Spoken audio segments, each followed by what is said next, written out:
ये कंप्लीट हम लोग एग्जाम ओरिएंटेशन के बारे में जानने वाले हैं। ठीक हो गई बात। तो क्योंकि आप सब जो मेरे सामने मौजूद हैं, सीधी बात है, वही आप किस एग्जाम को टारगेट कर रहे हैं? तो सीजीपीएससी। क्या टारगेट हमारा सर? सीजीपीएससी हमारा टारगेट है।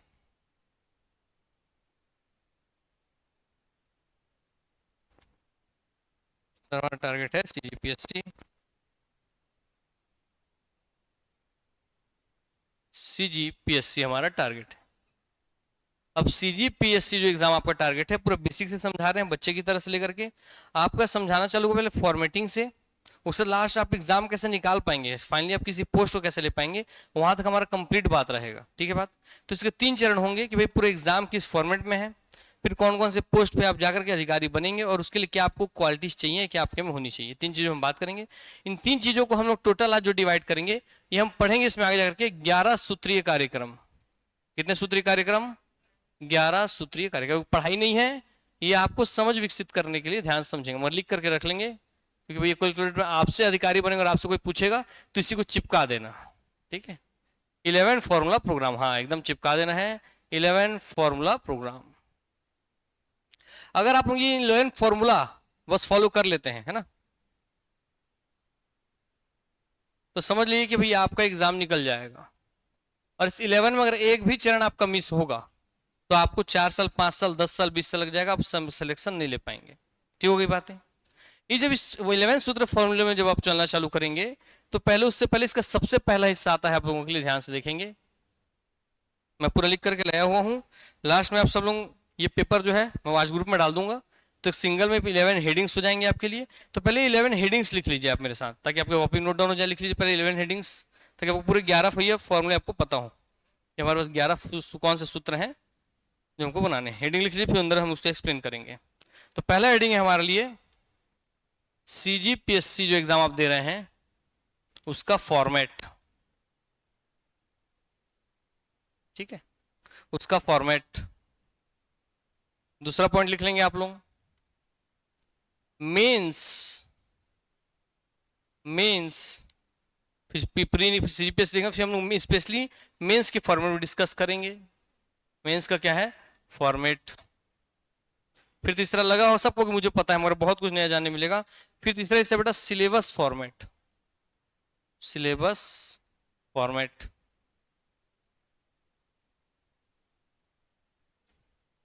ये 11 बिंदु ध्यान से सुन लेना, सिलेक्शन बहुत ज्यादा हेल्प होगा। फिर जिसपे हम स्पेशली आज के डिस्कशन के बाद मैं यहाँ पे एक सब्जेक्ट अपना ले रहा हूँ, सीजी ज्योग्राफी, मगर आप हर सब्जेक्ट में यही नियम लागू करेंगे। क्लियर हो गई बात ना? तो जैसे मैं एक सब्जेक्ट आपके लिए ले रहा हूँ भैया, मेरा सब्जेक्ट है पेपर 5 का, paper 5 part 3 CG geography. CG geography.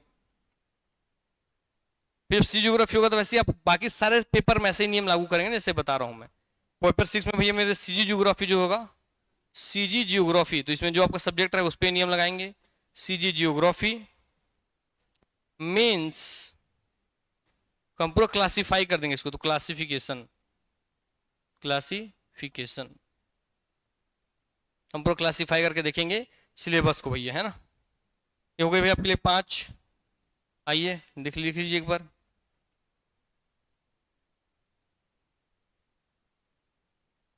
आप प्री हैं, कैलकुलेटर मेंस करेंगे ही करेंगे, तब आपको ये काम आएगा, है ना।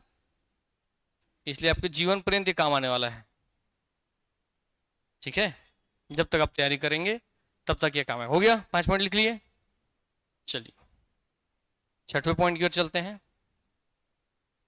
सो 6वां पॉइंट हुआ आपके लिए नंबर डिस्ट्रीब्यूशन, क्योंकि आपको नंबर का अगर कैलकुलेशन का नॉलेज नहीं है तो आप ये क्रैक नहीं कर सकते। तो नंबर डिस्ट्रीब्यूशन, इसको हम देखेंगे। Distribution in previous year papers, उसका हम एनालिसिस करने वाले हैं। ठीक है, कि जैसे मैं एक पेपर का एनालिसिस आपको बता रहा हूं कि सीजी जियोग्राफी जो मेंस हुआ अपना, उसमें किस किस सेक्शंस कितने कितने नंबर के प्रश्न आते हैं, किस सेक्शन ज्यादा आता है, ये पूरा क्लियर है, आपको दिमाग में पूरा मैप बन जाएगा। ठीक हो गई बात।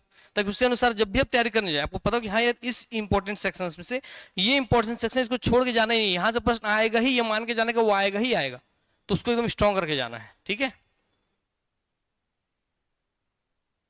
7 पॉइंट है आपके लिए। मीन्स, जब आपके लास्ट में आ जाएगा मीन्स आंसर राइटिंग। इससे आंसर राइटिंग एक छोटा सा चीज नहीं, बहुत घना और बहुत विशिष्ट चीज है, इसके अंदर हम बहुत सारी चीज देखेंगे। ठीक है, बस अभी हेडिंग लिख के रख लीजिए। फिर 8वां पॉइंट है आप लोगों के लिए, आउटसाइड। ये मेथड जो दे रहा हूं, इसको अगर आप सब सब्जेक्ट में लागू कर दीजिए, मेरा सबसे सीक्रेट टेक्निक है, अगर आप लागू कर देंगे तो जिस तरीके से जब सीजीपीएससी ने दिया था, तो जैसे हर व्यक्ति का फेवरेट पोस्ट होता है कि मेरे को ये बनना है, वैसे मेरा फेवरेट पोस्ट ना डिप्टी कलेक्टर था, ना डीएसपी था, डिस्ट्रिक्ट था, हाइट ही नहीं है, कोई बड़ा पोस्ट नहीं था। मेरा फेवरेट पोस्ट आज तक भैया पीएससी में नायब तहसीलदार है ना। मैंने उससे बड़ी की चाहती नहीं है मेरे को, मतलब मेरे को बहुत पसंद है वो, क्योंकि वो फील्ड का जॉब है, तो इसलिए मेरे को बहुत पसंद था, पब्लिक से डायरेक्ट जुड़ने के कारण। तो वैसे भैया आपके लिए जो भी फेवरेट पोस्ट होगा ना, तो उससे नीचे का पोस्ट जब हमारा निकला तो हमने ज्वाइन किया, क्योंकि हमको वही बनना था, करके छोड़ दिए। तो इसका मतलब आप जब बनने की कोशिश करेंगे तो ये जो मेथड है ना, जिसके थ्रू वहां तक पहुंचे थे हम, वो नहीं, उससे नीचे का पोस्ट मिला। क्लास सेम था, सैलरी सेम थी, सब चीज सेम थी, मगर जो डिफरेंस आएगा वो अपना एक चाहत का हो जाता है। तो आउटसाइड ये मेथड जो बताऊं, इसको लागू करना जीवन में बहुत गहरा मेथड है, outside in method.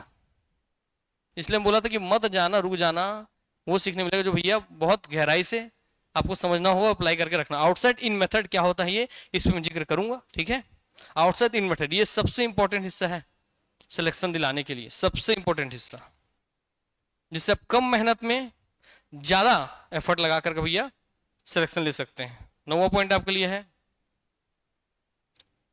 What you become. आया ना क्वेश्चन कि आप क्या बनना चाहते हैं, आप क्या बनना चाहते हैं। 9वां 10वां पॉइंट है वो बनने के लिए व्हाट एफर्ट इज नेसेसरी।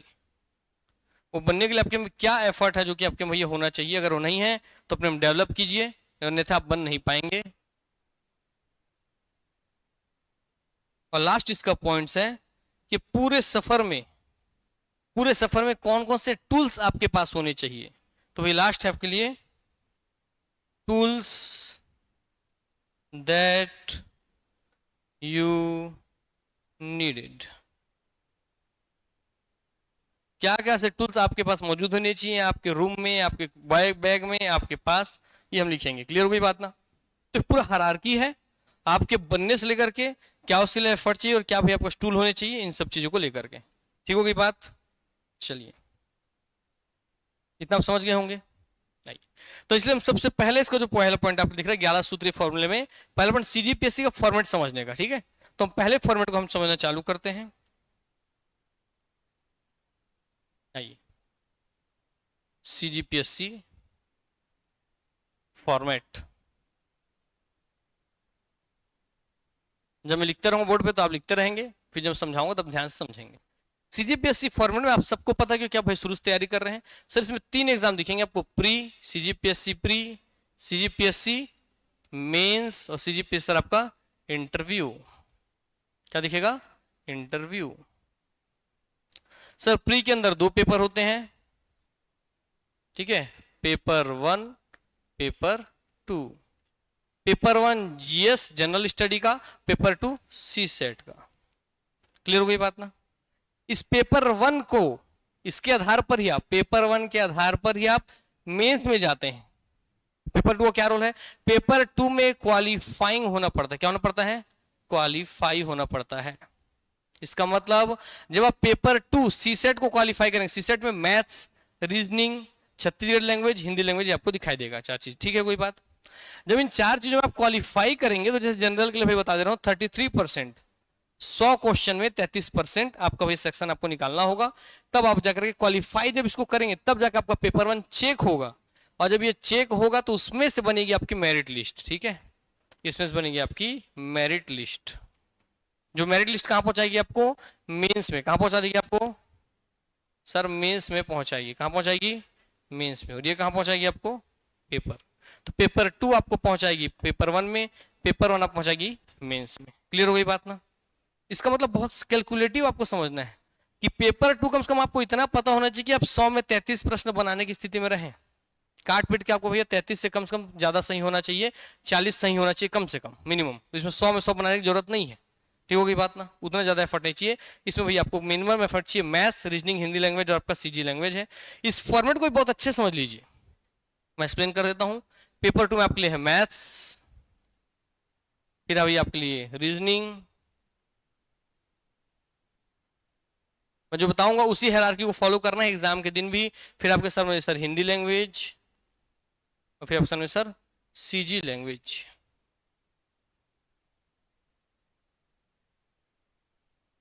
ठीक हो गई बात ना। तो जब पेपर इस दिन बनाने ही बैठेंगे ना आप लोग, तो इसमें भाई ये जो मैथ्स रीजनिंग पोर्शन है ना, ये बहुत लेंदी प्रश्न देता है। समझ आ गई बात। इसका मतलब इसमें सबसे पहले आप लोग सीजी लैंग्वेज, हिंदी लैंग्वेज बना लेंगे। पॉइंट 1, पॉइंट 2 मतलब एक एक चीज क्रैक करने का सीक्वेंस बताऊंगा पेपर के समय। उसके बाद आप लोग जाएंगे तीसरे नंबर पे रीजनिंग में, फिर चौथे में जाएंगे आप लोग मैथ्स में। तो सीक्वेंस समझ में आ गया। एग्जाम बनाने का सीक्वेंस क्या होना चाहिए, एकदम जीरो से बता रहा हूं, मुझे लग रहा है कुछ नहीं पता, मैं ऐसा मान रहा हूं, अब यही मान के बता रहा हूं, इसको ऐसे मान के आप समझते चलिएगा। और इन 4 सेक्शन मिलाकर आपको मिनिमम भैया 33% लाना है। रिजर्व कैटेगरी के 23%। ठीक है, मतलब 23 मत देखिए, जो रिजर्व वाले हैं वो भी कम से कम 33% लेकर के आएंगे। ठीक हो गई बात ना। आप ओबीसी हैं, एसटी हैं, एससी, उससे कोई मायने नहीं है, आप सब 33% पर मान के चलो। 33% दिए तो फैक्टर ऑफ सेफ्टी है भैया 40% समझ के चलो कि 100 में 40 प्रश्न आपको किसी हाल में सही होना चाहिए। और 40 प्रश्न बहुत आसान है, दिख ही रहा है आपको, 4 सेक्शन है, 10 कम सम बन जाए, है ना। और क्योंकि आप मैथ्स गलती से पकड़ लिया और रीजनिंग पकड़ लिया, पूरा समय खा जाएगा आपको। एक क्वेश्चन बहुत आसान आते हैं या तो छूट जाएंगे, इसलिए सीक्वेंस गड़बड़ाना नहीं है। जो 1 2 3 4 लिखा है उसी सीक्वेंस में वो होगा। ठीक हो गई बात।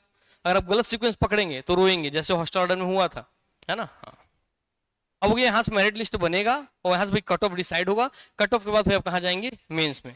तो कट ऑफ में आपके लिए जानकारी देता हूँ लास्ट ईयर का, ताकि आपको पता है कि हाँ अब सर मुझे अपने कैटेगरी इतने के आसपास बनाना पड़ेगा इस वाले पेपर में, जीएस पेपर में।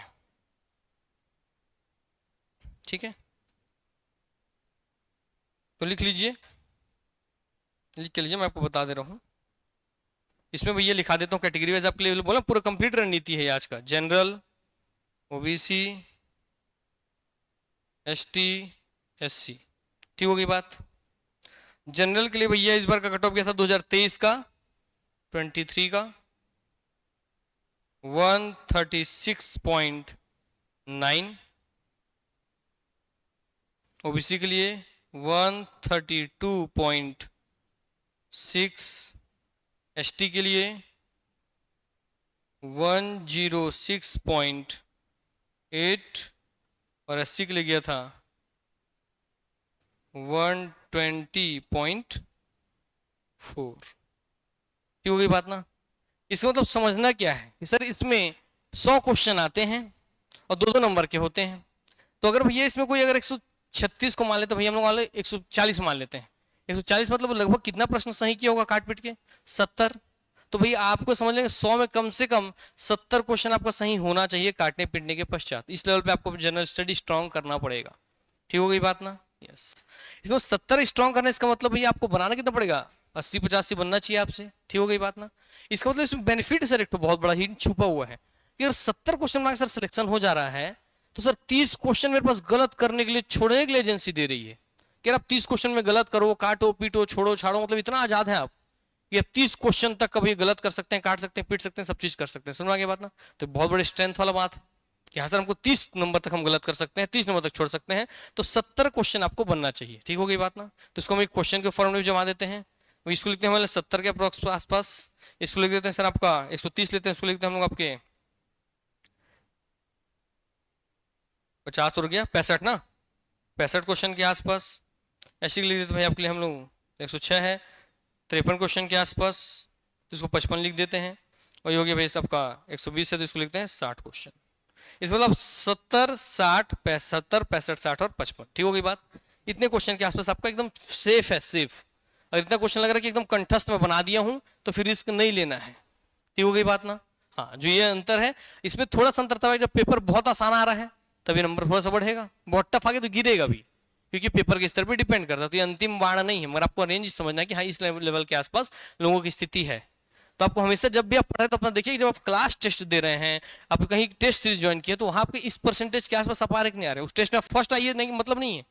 अगर आप प्री टेस्ट सीरीज ज्वाइन किए हैं तो क्या आपका 100 में 70 प्रश्न सही हो रहा है कि नहीं हो रहा है, नहीं हो रहा तो समझिए कितने क्वेश्चन आप दूर हैं समझ रहे, एनालिसिस कहाँ करना है, यस। मैं 7 क्वेश्चन दूर में, 5 क्वेश्चन दूर में, 4 क्वेश्चन दूर में, 3 क्वेश्चन में, 2 क्वेश्चन में, 1 क्वेश्चन, मतलब मैं पास आते जा रहा हूं, तब आपका सिलेक्शन होगा। ठीक हो गई बात, यस। ये हो गया भैया, इसका हमारा 2 हिस्सा कंप्लीट हो गया। आइए, बाकी तो इसका सिलेबस वगैरह सब आपके पास होगा ही, है ना। आप सब जो एडमिशन लिए होंगे प्री वाले में, तो आपको ऐसा दिया गया होगा एक फाइल जिसमें प्री का सिलेबस होगा, प्री वालों के पास, मेंस में मेंस वालों के पास सिलेबस होगा। ये अपने पास रखिएगा, इसमें सिलेबस दे दिया, इसलिए सिलेबस पे इसका डिस्कशन मैं नहीं करूंगा, क्योंकि आज का हमारा मेन मोटो क्या है, मेंस के ऊपर बात करना। क्योंकि ये तो भाई क्वालिफाई कर लिए, मेन जहां से आपको पोस्ट मिलेगा, जो आपको ड्रीम पोस्ट है, उसका नंबर कैलकुलेशन ही मेंस से चालू होगा। अब ये पूरा प्री मेंस पहुंचने के लिए क्वालिफाइंग था, वह पूरा प्री ही क्वालिफाइंग था।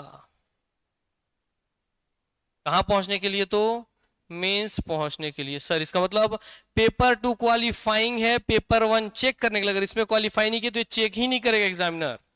पहले पेपर 2 चेक करेगा, नहीं हुए 33% नहीं लाए, 23% नहीं लाए, चेक ही नहीं करेगा, बस वही फेल। चेक क्वालिफाई किए तो इसको चेक करेगा, इसमें अच्छा नंबर आया तब आप क्वालिफाई करेंगे इसके लिए, मेंस के लिए। और अब जो आपको पोस्ट चाहिए, वहां से भैया 1400 नंबर, यहां भैया आपका 100 नंबर। इस 1500 नंबर में आप कितना नंबर लेकर के आएंगे, उसके आधार पे आपका पोस्ट डिसाइड होगा। ठीक हो गई बात। इसमें 1400 नंबर में 7 सब्जेक्ट, कितने सब्जेक्ट हैं, 7, तो 7 दूनी 14, तो हर सब्जेक्ट में कितना नंबर का पेपर होगा मेंस, 200 नंबर का। हर सब्जेक्ट कितने नंबर का पेपर होगा मेंस का, 200 नंबर का होगा सर। ठीक हो गई बात। और इंटरव्यू 100 नंबर का। इतना क्लियर हो गया। चलो देख लेते हैं और क्या बताना है इस वाले हिस्से में। हाँ, और मेंस पे जिक्र करेंगे। ये प्री का जिक्र हो गया। चलिए अब इसी में भैया अगले पेज में लिखिए, उसमें मेंस का जिक्र कर लीजिए। ठीक है, मेंस का। तब हम आ जाएंगे मेंस के ऊपर सर। मेंस मेंस का ऊपर ऊपर समझेंगे, फिर अंदर एक सब्जेक्ट में पकड़ूंगा, वैसे आप हर सब्जेक्ट को पकड़ के चलेंगे। मेंस में सर टोटल कितने पेपर हैं, 7 पेपर होंगे। कितने पेपर होंगे, 7 पेपर्स होंगे। ठीक हो गई बात। सर यहां देंगे पहला वाले पेपर आपका क्या रहेगा बताइए तो, क्या भैया, लैंग्वेज। सेकंड कौन है आपके लिए, हाँ ऐसे। उसके बाद फिर आपका नॉर्मल सीधा एक ही टाइटल आता है, जनरल स्टडी, जिसमें भैया आपका पेपर 1 होगा, 2 होगा, 3 होगा, 4 होगा, और क्या होगा, 5 होगा, 5 होगा, 5 होगा। ठीक हो गई बात। अब पेपर 1, 2, 3, 4, 5 जो कि जनरल स्टडी के अंदर इतने सारे पेपर होंगे। टोटल 7 पेपर होगा, एक लैंग्वेज, एक ऐसे, 1, 2, 3, 4, 5, 6, 7। ठीक है, तो पेपर के अनुसार तो ये भैया पेपर नंबर 3 है, मगर जनरल स्टडी के अनुसार पेपर 1 है। ये क्लियर हो गया ना। इसका मतलब अगर कोई बोला कि समान अध्ययन का पेपर 1 मैं दे के आया हूं, तो आपको समझना कि कौन सा पेपर दे के आया है, तीसरा पेपर। कौन दे के आया है, तीसरा पेपर। हर एक दिन में 2 पेपर देते हैं। ठीक हो गई बात, एक दिन में 2 पेपर, तो पूरा एग्जाम कितने दिन खत्म होगा, 2, 2, 4, 2, 6 और 1। अरे भैया एक दिन देना है ना, हाँ, तो 1 दिन, 2 दिन, 3 दिन और एक चौथे दिन, तो 4 दिन आपका मेंस का एग्जाम चलेगा। प्री का एग्जाम 1 दिन चलेगा। हो गई इतना बात। हर पेपर 200 नंबर का है। क्लियर हो गई बातें। अब हर पेपर के अंदर, इसमें से हर एक पेपर के अंदर, हर एक पेपर के अंदर, हर एक नहीं, जीएस के पेपर ले लेता हूँ, जीएस के पेपर के अंदर तो इसको समझ। तो लैंग्वेज में आपको भी यहाँ पर दिया है कौन सा लैंग्वेज, हिंदी, ठीक है, छत्तीसगढ़ी और इंग्लिश। 200 नंबर का होना है तो 100, 50 और 50 नंबर का हिस्सा रहता है। क्लियर हो गई बात। इसका मतलब आपको कौन सा लैंग्वेज स्ट्रॉन्ग रखना है बहुत ज्यादा, हिंदी। और उसका कौन सा स्ट्रॉन्ग रखना है, छत्तीसगढ़ी, क्योंकि इंग्लिश तो सबका वीक होगा, हम सब अधिकांश लोग हिंदी मीडियम से हैं। क्लियर हो गई बात ना, यस। तो भाई आपका जो हिंदी मीडियम वाला को स्टैंड पॉइंट होगा ना, सबसे ज्यादा स्ट्रॉन्ग करना, मेहनत करना है हिंदी पे, फिर किस पे मेहनत करना है, आपके छत्तीसगढ़ी पर। तब तीसरे नंबर में सिलेक्टेड पढ़ के जाना किसको, इंग्लिश के। ठीक है, जो स्ट्रेंथ है वीकनेस से पहचानिए। अगर आप हिंदी मीडियम से हैं तो आपका हिंदी स्ट्रांग होगा, छत्तीसगढ़ी स्ट्रांग आप कर लेंगे, हिंदी के जैसे ही जस्ट ग्रामर और सब चीज उसका है। इंग्लिश अगर आप कभी, तो इंग्लिश में कौन सा पोर्शन जो आसानी से बनता है, अनसीन पैसेज, पैसेज पढ़े आंसर दे दिए, तो वैसे वैसे पोर्शन को रेडी करके जाना है। क्लियर हो गई बात ना। जब इंग्लिश के टीचर आएंगे तो और अच्छे से रणनीति बात होगी। मैं तो बोला कि मैं अपना पेपर पकड़ूंगा, आप उस तरह से सब पेपर को डिकोड करेंगे। ठीक है बात, यस। सर ऐसे में भैया आपका टोटल 4 ऐसे लिखना है। कितने से लिखना है, 4। 2 ऐसे लिखना है भैया आपको नेशनल एंड इंटरनेशनल लेवल का। क्या लिखना है, नेशनल एंड इंटरनेशनल लेवल का। और 2 लिखना है आपको किस लेवल पे, सीजी लेवल का। किस लेवल का, सीजी लेवल का। ठीक हो गई बात। तो 200 नंबर करना, क्या करेंगे, 50-50 नंबर का होगा सब ऐसे, 50 ईच, 50 ईच, तो 50-50-100, 50-50-100 हो गया 200 नंबर। ठीक हो गया, डिस्ट्रीब्यूशन समझ में आ गया। अब जो जनरल स्टडी का पेपर आ गया है, इसको समझते हैं। ये इसमें सर टोटल भाग होते हैं, पार्ट होते हैं 3। कितने पार्ट होते हैं? 3 पार्ट होते हैं सर। कितने पार्ट होते हैं? 3 पार्ट होते हैं सर। इसका जो भाग 1 होगा, भाग 2 होगा और भाग 3 होगा। क्या क्या होगा? भाग 1, 2, 3। तो हर जनरल स्टडी का पेपर कितने भाग में डिवाइड होगा? इसका मतलब हर एक मेंस पेपर में कितने सब्जेक्ट होंगे? 3 सब्जेक्ट। तो रियल मैंने पेपर कितने सब्जेक्ट्स का देते हैं वो भी यही कैलकुलेट कर लीजिए। 1, 2, 3। इससे तो कोई सब्जेक्ट है नहीं, वो नॉलेज है। तो इसमें भैया हर एक पेपर में कितने हिस्से हैं? 3-3। तो अब कितना भाई करेंगे? 5 दिया 15, तो 15 इधर हो गया भाई, कहाँ गया आपका? 16, 17, 18। टोटल कितना पेपर है मेंस में? 18 पेपर है। कितने पेपर है? 18 पेपर है। क्लियर हो गई बात ना? यस। कितने पेपर है? समझ में आ गया। तो कितने विषय में आपका कमांड होना चाहिए? किस पे कमांड होना चाहिए? 18 पे कमांड होना चाहिए एग्जाम निकालने के लिए ना। और उस 18 पे इसको प्रायोरिटी देना तो बताते जा रहा हूं मैं। जैसे इस वाले पेपर में 3 में से इन दोनों को ज्यादा प्रायोरिटी देना है आपको, हिंदी मीडियम वालों को। ठीक है।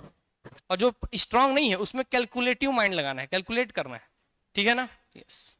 और सर पार्ट 1 जो होगा इसको हमसे समझना, पार्ट 1 और पार्ट 3, इन 3 पार्ट में सबसे ज्यादा स्ट्रांग कौन सा होना चाहिए? तो सीधे पार्ट 1 होता है 75 नंबर का, पार्ट 3 होता है 75 नंबर का, पार्ट 2 होता है 50 नंबर का। तो भाई 75, 75, 150 और 50, 200 नंबर का हर पार्ट रहता है। हो गया एक पेपर 200 नंबर का। तो सबसे ज्यादा स्ट्रांग कौन सा पार्ट होना चाहिए आपका? पार्ट 1 और पार्ट 3, तब जाके पार्ट 2। हो गया ना? प्रैक्टिस समझ में आ गया। इसमें भी जब आप देखेंगे नॉर्मली, तो भैया यहाँ इंडियन जीएस दिखाई देगा आपको नॉर्मली, यहाँ आपको सीजीजीएस वाला हिस्सा दिखाई देगा। ठीक है, यहाँ सीजीजीएस दिखाई देगा आपको। हो गया? इतना क्लियर हो रहा है? तो हाँ सर, सीजीजीएस का सर आपको देखिए ज्यादा वेटेज नंबर का आ रहा है इंडियन जीएस का भैया, तो इंडियन जीएस स्ट्रॉन्ग कीजिए और सीजीजीएस स्ट्रॉन्ग कीजिए। इतना क्लियर हो गया ना? हमको जीएस पोर्शन स्ट्रॉन्ग करना है। क्यों? क्योंकि जब आप देखेंगे प्री, तो प्री भी जब ये तब निकलेगा, मेंस पहुंचने के लिए प्री निकालना है, तो प्री में कौन सा पोर्शन से सिलेक्शन होगा? जीएस पोर्शन से। किस सिलेक्शन होगा? जीएस पोर्शन से। तो जीएस स्ट्रॉन्ग करना ही पड़ेगा आपको किसी भी हाल में। यस, जीएस का कोई ऑप्शन है नहीं, जीएस स्ट्रॉन्ग करना ही पड़ेगा। इंडियन जीएस, सीजीजीएस दोनों आपका कंठस्थ होना चाहिए, एकदम फुल स्ट्रॉन्ग होना चाहिए, कॉन्सेप्ट से लेकर के, फैक्ट से लेकर के, मैप से लेकर के, हर एक चीज। ठीक हो गई बात? यस। अब आगे बढ़ते हैं। तो अब 3 भाग होते हैं हर पेपर के, समझ में आ गया ये बात? चलिए, ये आपको क्लियर हो गया। इसी में से अब जो पार्ट 3 हम लोग पकड़े हैं, ठीक है, तो मैथ्स का फॉर्मेट समझ में आ गया आपको? फिर आ जाएंगे हम लोग मेंस को। इंटरव्यू तो नॉर्मल इंटरव्यू होगा, 100 नंबर का, वो खत्म हो गया। ठीक है, तो हमारा दोनों सर यहाँ पे क्लियर हो गया। हम लोग सर अपना यहाँ पे प्री का देख लिए, हम लोग सर यहाँ पे अपने मेंस का फॉर्मेट समझ लिए। क्या समझ लिए कि नहीं समझ लिए? और इंटरव्यू तो सीधा इंटरव्यू है, इंटरव्यू की तैयारी हम करवाते हैं, वो आपको हो जाएगा, उसकी दिक्कत नहीं है। इसलिए क्लास में भी आपको भैया खुल करके बोलना है, टीचर पूछे तो होमवर्क करके आना है, हाथ उठाना है, रेस करना है, क्वेश्चंस पूछने हैं। क्लियर हो गया बात ना? होमवर्क करके आना है, बोलना, जब टीचर बोले खड़े हो, बोलो, नाचोगा तो करना है। सब जो करिकुलम होता है उसमें पार्टिसिपेट करना है, ताकि आपके अंदर का डर खत्म हो। क्योंकि अगर आप यहाँ अपने फ्रेंड सर्कल में नहीं खुल रहे हैं, जो टीचर आपसे रेगुलर उनके सामने नहीं खुले, तो इंटरव्यू के सामने नहीं खुलेंगे। क्योंकि हाँ, जब इंटरव्यू में जाएंगे तो आप 65 साल का कोई आदमी बैठा होगा, जिसका आपके साथ ना माइंडसेट मैच करता है, ना थॉट प्रोसेस मैच करता है, ना कुछ मैच करता है। तो आप समझिए पूरा खेल इंटरव्यू माइंडसेट का है। तो इसलिए अगर समझेंगे, पहले अपने अंदर का डर निकाल के आप जाइए ना। यार मैं हमेशा समझे कि मैं अगर इंटरव्यू पहुंचा हूं तो मेरे में कुछ तौकात है। छत्तीसगढ़ के 300 अगर पोस्ट है तो 300 सबसे होशियार लोगों में से मैं हूं, तो कुछ तो मेरे बात। डरना क्यों है? पहली बात तो यही, मगर सिर्फ सोचने से खत्म नहीं होगा, ये प्रोसेस है पूरा लंबा। जो प्री के दौरान हर एक चीज में पार्टिसिपेट करके अपने डर खत्म करेंगे, फिर मेंस के दौरान, फिर आपका इस तरीके से इंटरव्यू में तैयारी हम लोग लास्ट में करवाएंगे। ठीक है, अचानक से नहीं होता ये सब चीज। ठीक ना? यस। तो भैया इंटरव्यू वाला हिस्सा हो गया हमारा, 3 हिस्सा हमारा करना था बात, तीनों हिस्से पे हमारा बात हो गया। अब हम जिस पेपर पे मुझे बात करना है वो है आपका भैया कौन सा? पेपर 1, 2, 3, 4, 5। तो कौन सा पेपर है? पेपर 5। कौन सा 5? पेपर 5। ठीक है। और general study paper 3, general study paper 3। Clear हो गई बात ना? इस पेपर 5 के जिस पोर्शन में बात करूंगा वो इस पेपर 5 में, इसमें 3 पार्ट होंगे, भाग 1, 2, 3 होंगे कि नहीं होंगे? और नॉर्मल नंबर के सर भाग 3 छत्तीसगढ़ वाला होता है। तो ये पार्ट में भैया आप देखेंगे पेपर 3, इस पेपर 5 के पार्ट 3 मैं आपको पढ़ाऊंगा, जिसका नाम क्या भैया? Chhattisgarh CG geography, CG geography. मैंने बोलता हूँ पहले ही आपको पूरा रणनीति आपको क्लियर होना चाहिए। क्यों है क्या बताऊँ, पहले मैं आपको सीजी जियोग्राफी मैं आपको पढ़ाऊंगा, छत्तीसगढ़ का भूगोल जो आप मुझसे पढ़ेंगे, ठीक है। चलो आगे बढ़ते हैं। तो अब हम लोग आ जाते हैं भाई अपने अब पेपर 5 प्रश्न पत्र 5 पार्ट 3 सीजी जियोग्राफी पर।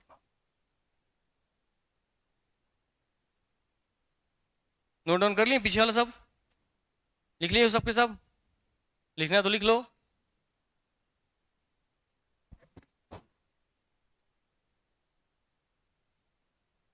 और जब भी जो एग्जाम आप पढ़ो, जिस भी मेंस पेपर की आप तैयारी करोगे, उससे पहले ऐसे उसका पूरा फॉर्मेट बना करके रख लेना है, ठीक है। जैसे अब इसमें पेपर 3 का मैं बता रहा हूं, तो इसमें पेपर पोर्शन 2 का पोर्शन 1 का भी पकड़ के डिकोड करेंगे। जैसे मैं आपको अभी डेमो ग्रुप में इसमें पार्ट 3 का बारे में बताऊंगा, पार्ट 3 के बारे में, तो ऐसे आप पार्ट 2 में भी नियम लगाएंगे, पार्ट 1 में भी एक पेपर के, वैसे हर पार्ट में नियम लगाएंगे, उस तरीके से उसकी तैयारी करेंगे, तब जाके एग्जाम बहुत कम एफर्ट में निकलेगा, है ना।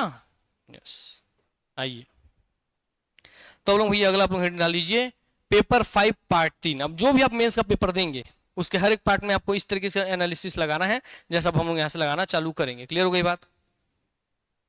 तो आपका जो तीसरा पॉइंट था 11 सूत्री कार्यक्रम, देखो क्या था 11 सूत्री कार्यक्रम, उसका तीसरा पॉइंट क्या है बताओ हेडिंग पढ़ करके, सिलेबस फॉर्मेट डिस्कशन।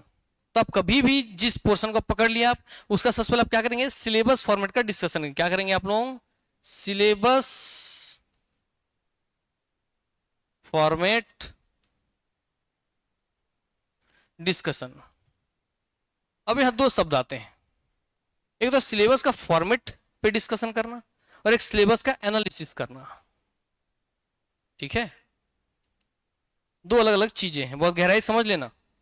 ये दो अलग चीजें हैं जिसपे मैं आपको आज बताऊंगा फॉर्मेट डिस्कशन क्या होता है और भाई आपका ये एनालिसिस क्या होता है, ठीक हो गई बात ना। और दोनों अलग चीजें और दोनों जरूरी है। तो सबसे पहले हम क्या करेंगे, फॉर्मेट पे डिस्कशन करेंगे। इस पे डिस्कशन करेंगे हम लोग फॉर्मेट पे। तो पहले आप लिखेंगे भाई यहाँ पर सिलेबस फॉर्मेट डिस्कशन, फिर हम बाद में हेडिंग डालेंगे सिलेबस एनालिसिस, ठीक है बात। सिलेबस के फॉर्मेट को जब आप ध्यान से देखेंगे छत्तीसगढ़ भूगोल के मेंस के पेपर को, तो मैंने आपको बोला था भाई मंडे से आप सबसे अपना सिलेबस लेके आएंगे, लेके आए सिलेबस अपना अपना लेके आए हैं, खोल लीजिए सिलेबस एक बार, हालांकि नहीं लाया तो दिखाऊंगा मैं सामने, अभी कोई दिक्कत की बात नहीं है, ठीक है। आइए तो सिलेबस दिखाने की ओर मैं चलता हूँ, शायद वो ना दिखे ऑनलाइन वालों को, तो मैं बोल के सुनाऊंगा, दिक्कत नहीं है, आप पेपर खोल करके बाद में पढ़ लेंगे, दिक्कत की बात उसमें भी नहीं है। सिलेबस आज के क्लास को जो बहुत अच्छे समझ लिया, उसका पूरा एग्जाम निकालने तक का रणनीति क्लियर हो जाएगा। अब उसमें वो कितना परसेंट दे रहा है उसके हर एक पोर्शन पे, इन 11 फॉर्मुलेस पे, उस पर डिपेंड करेगा कि वो कितना बड़ा अधिकारी बनेगा या कुछ नहीं बनेगा, ठीक है ना। ये 11 चरण आपको फॉलो करेंगे, आपको निकलेगा। छत्तीसगढ़ भाई राजपत्र का भी दिया है सीधा सीधा आपको, ठीक है, मैं उसी को निकाल दिया सीधा आपके लिए। ये रहा उसको आपके लिए पूरा प्रारंभिक परीक्षा का, है ना। 2 घंटे का पेपर होगा, 2 अनिवार्य प्रश्न होंगे, सब दिया आपके लिए। 1/3 माइनस मार्किंग होगा, 100 अंक, 200 नंबर, 2 घंटे का पेपर होगा प्री जो है, ठीक है। 1/3 भैया अंक काटे जाएंगे, 1/3 माइनस मार्किंग होगा। इसमें सोचो कितना अच्छा बात है माइनस मार्किंग, कितना अच्छा बात है कि अब 3 क्वेश्चन गलत करने का आजादी दे रहा है। कितना क्वेश्चन गलत करना, 3 तो तुम गलत करो ना तब एक ठो काटूंगा तुम्हारा, तो हमारे बेनिफिट में है ना ये तो चीज कि अब 3-3 गलत करो तब जाके आपका एक ठो सही वाला काटूंगा। सोचो कितना अच्छा बात है।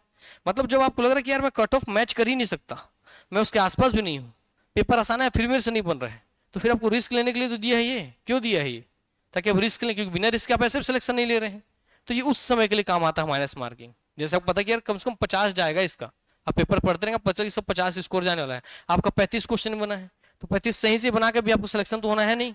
तब आपको क्या करना है, तब ये रिस्क फैक्टर पर काम करना है कि हर 3-3 प्रश्न का सेट देखना कि कौन कौन से 3 प्रश्न उससे बन सकते हैं, उसको टिक कीजिए, फिर कौन से 3 प्रश्न सही बन सकते हैं उसको टिक कीजिए। इस तरीके से आप रिस्क लेकर के आगे बढ़ेंगे। क्लियर हो गई बात। यस, ये उसके लिए देता है माइनस मार्किंग। दिखा है 33% अंक होगा आरक्षण वाला और 23% है ना अनारक्षित और आरक्षित वाले के लिए, वही सब जो लिखवाए आपके लिए मैं। सर मेंस वाले जो आएंगे या पेपर 1 पेपर 2 3 4 5 6 7 और जनरल स्टडी 1 2 3 4 5 लिखा है। 3-3 घंटे का होगा, 200 पेपर होगा, एक दिन में 2 पेपर लिखना होगा। हो गया इतना बात। यस, इसमें हम किसको पकड़ लिए भैया, पेपर 5 को पकड़ चुके हैं। इसके 3-3 पार्ट होंगे। मुख्य परीक्षा के प्रश्न पत्र परंपरा के अनुसार लघु मध्यम और दीर्घ स्तर पे आपको प्रश्न होंगे, उसको कोई दिक्कत नहीं है, उसको हम लोग आगे देखेंगे। प्रश्न पत्र 1 क्या है 2 क्या सब दिया हुआ है, सब छोड़ दीजिए। छत्तीसगढ़ी भाषा आ गया सिलेबस उसका। हमको चलना भाई अपने सिलेबस की ओर।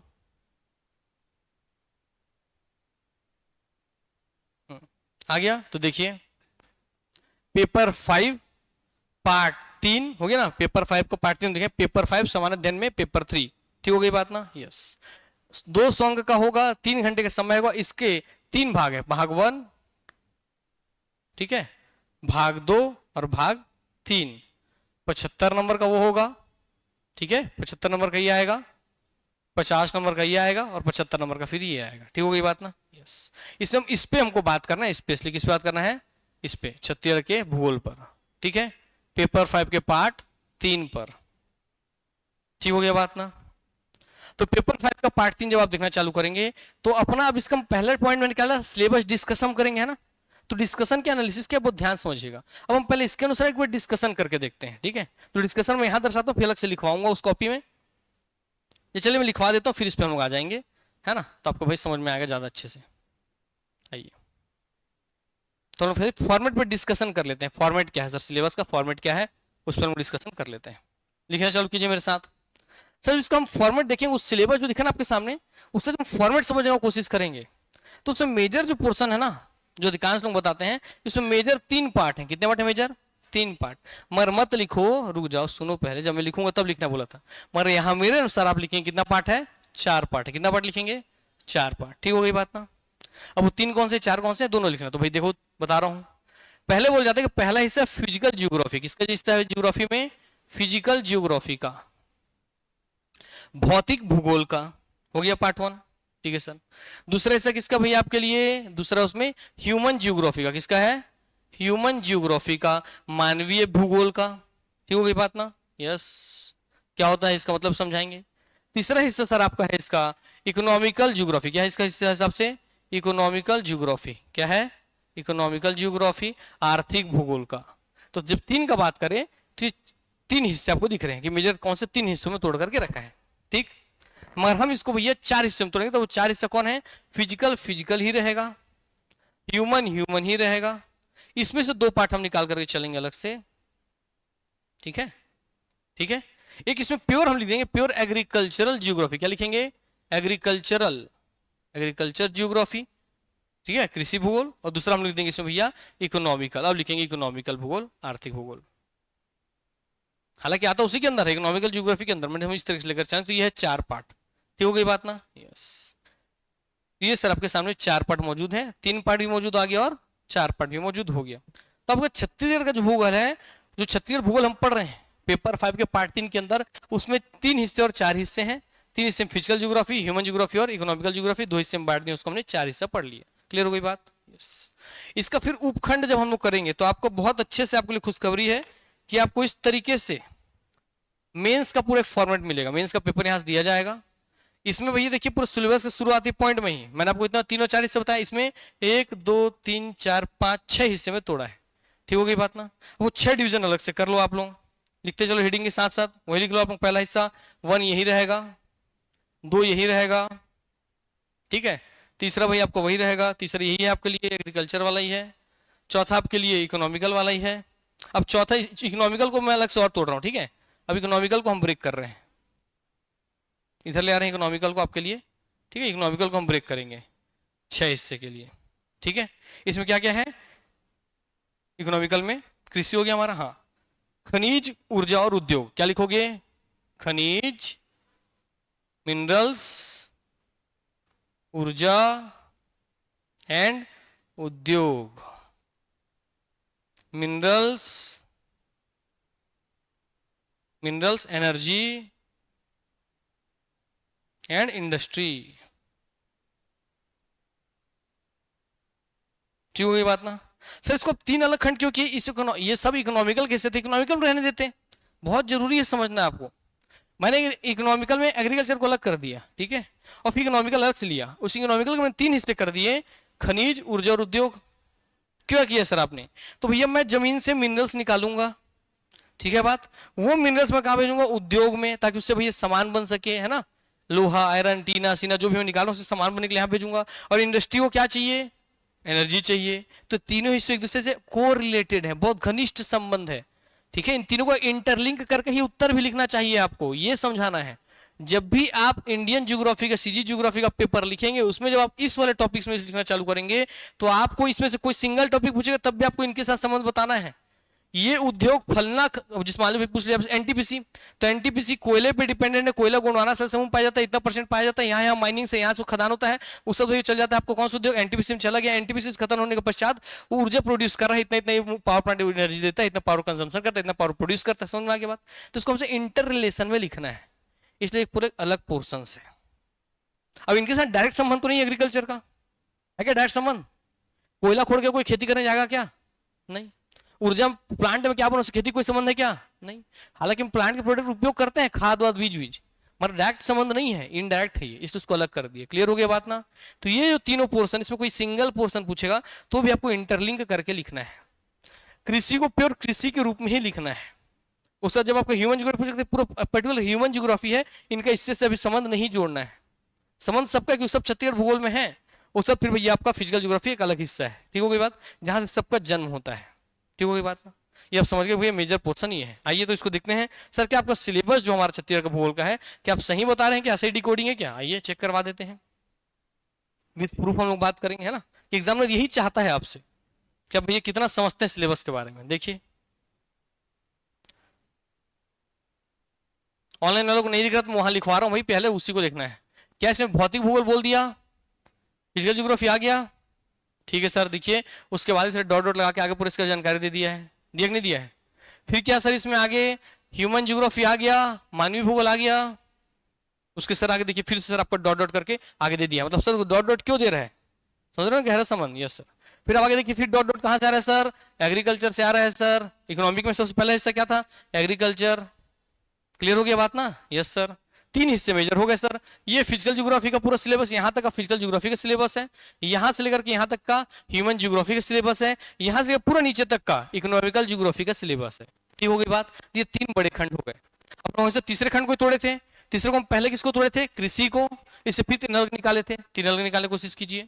जब कृषि कृषि कृषि कृषि कृषि कृषि आप चलते चलेंगे चलते चलेंगे चलते चलेंगे, कृषि को कृषि को कृषि को चलते चलेंगे, तो देखिए आ गया ब्रेक, आगे खनिज, तो वहां तक पूरा प्योर एग्रीकल्चर का हिस्सा है, वहां से यहाँ तक का। ठीक हो गई बात ना? तो फिर खनिज में आप जैसे चलते जाएंगे चलते चलते, उसके बाद ये डॉट दिया हुआ है, समझिए क्यों दे रहे हैं डॉट्स, उस सब एक डॉट का बेनिफिट है। फिर सर कहाँ पे खत्म हो रहा है ये? ऊर्जा वाले में देखिए, ऊर्जा से पहले तक का। ठीक हो गई बात? Yes sir. फिर सर ऊर्जा में सर आगे बढ़ते चलते फिर कहाँ खत्म हो रहा है भाई? जाकर के उद्योग वाले में। ये सर उद्योग वाले में लास्ट में आपका खत्म हो रहा है, और लास्ट में इसमें जो आपका हिस्सा बचेगा वो भैया इसको तोड़ के नहीं बताया था, मगर इस सब के आधार में है क्या? परिवहन के साधन एवं पर्यटन। ठीक हो गई बात? यस। ये आपका एक्स्ट्रा गिफ्ट हैम्पर टाइप का पैकेज है, इसमें दिक्कत नहीं है। ठीक हो गया बात ना? तो क्या आपको समूह एक खंड मिल गया? 1 2 3 4 5 और 6 मिल गया, 6 खंड है ना? तो 3 खंड कौन कौन से मैंने बता दिया, फिजिकल, ह्यूमन और इकोनॉमिकल। इकोनॉमिकल को हम किसमें तोड़े? पहले एग्रीकल्चर, और फिर दूसरा हिस्सा जो उसमें किसमें 3 हिस्सा में डाले, क्या क्या भाई तोड़े? तो आपके लिए कहा गया खनिज, ऊर्जा और उद्योग। ठीक हो गई बात?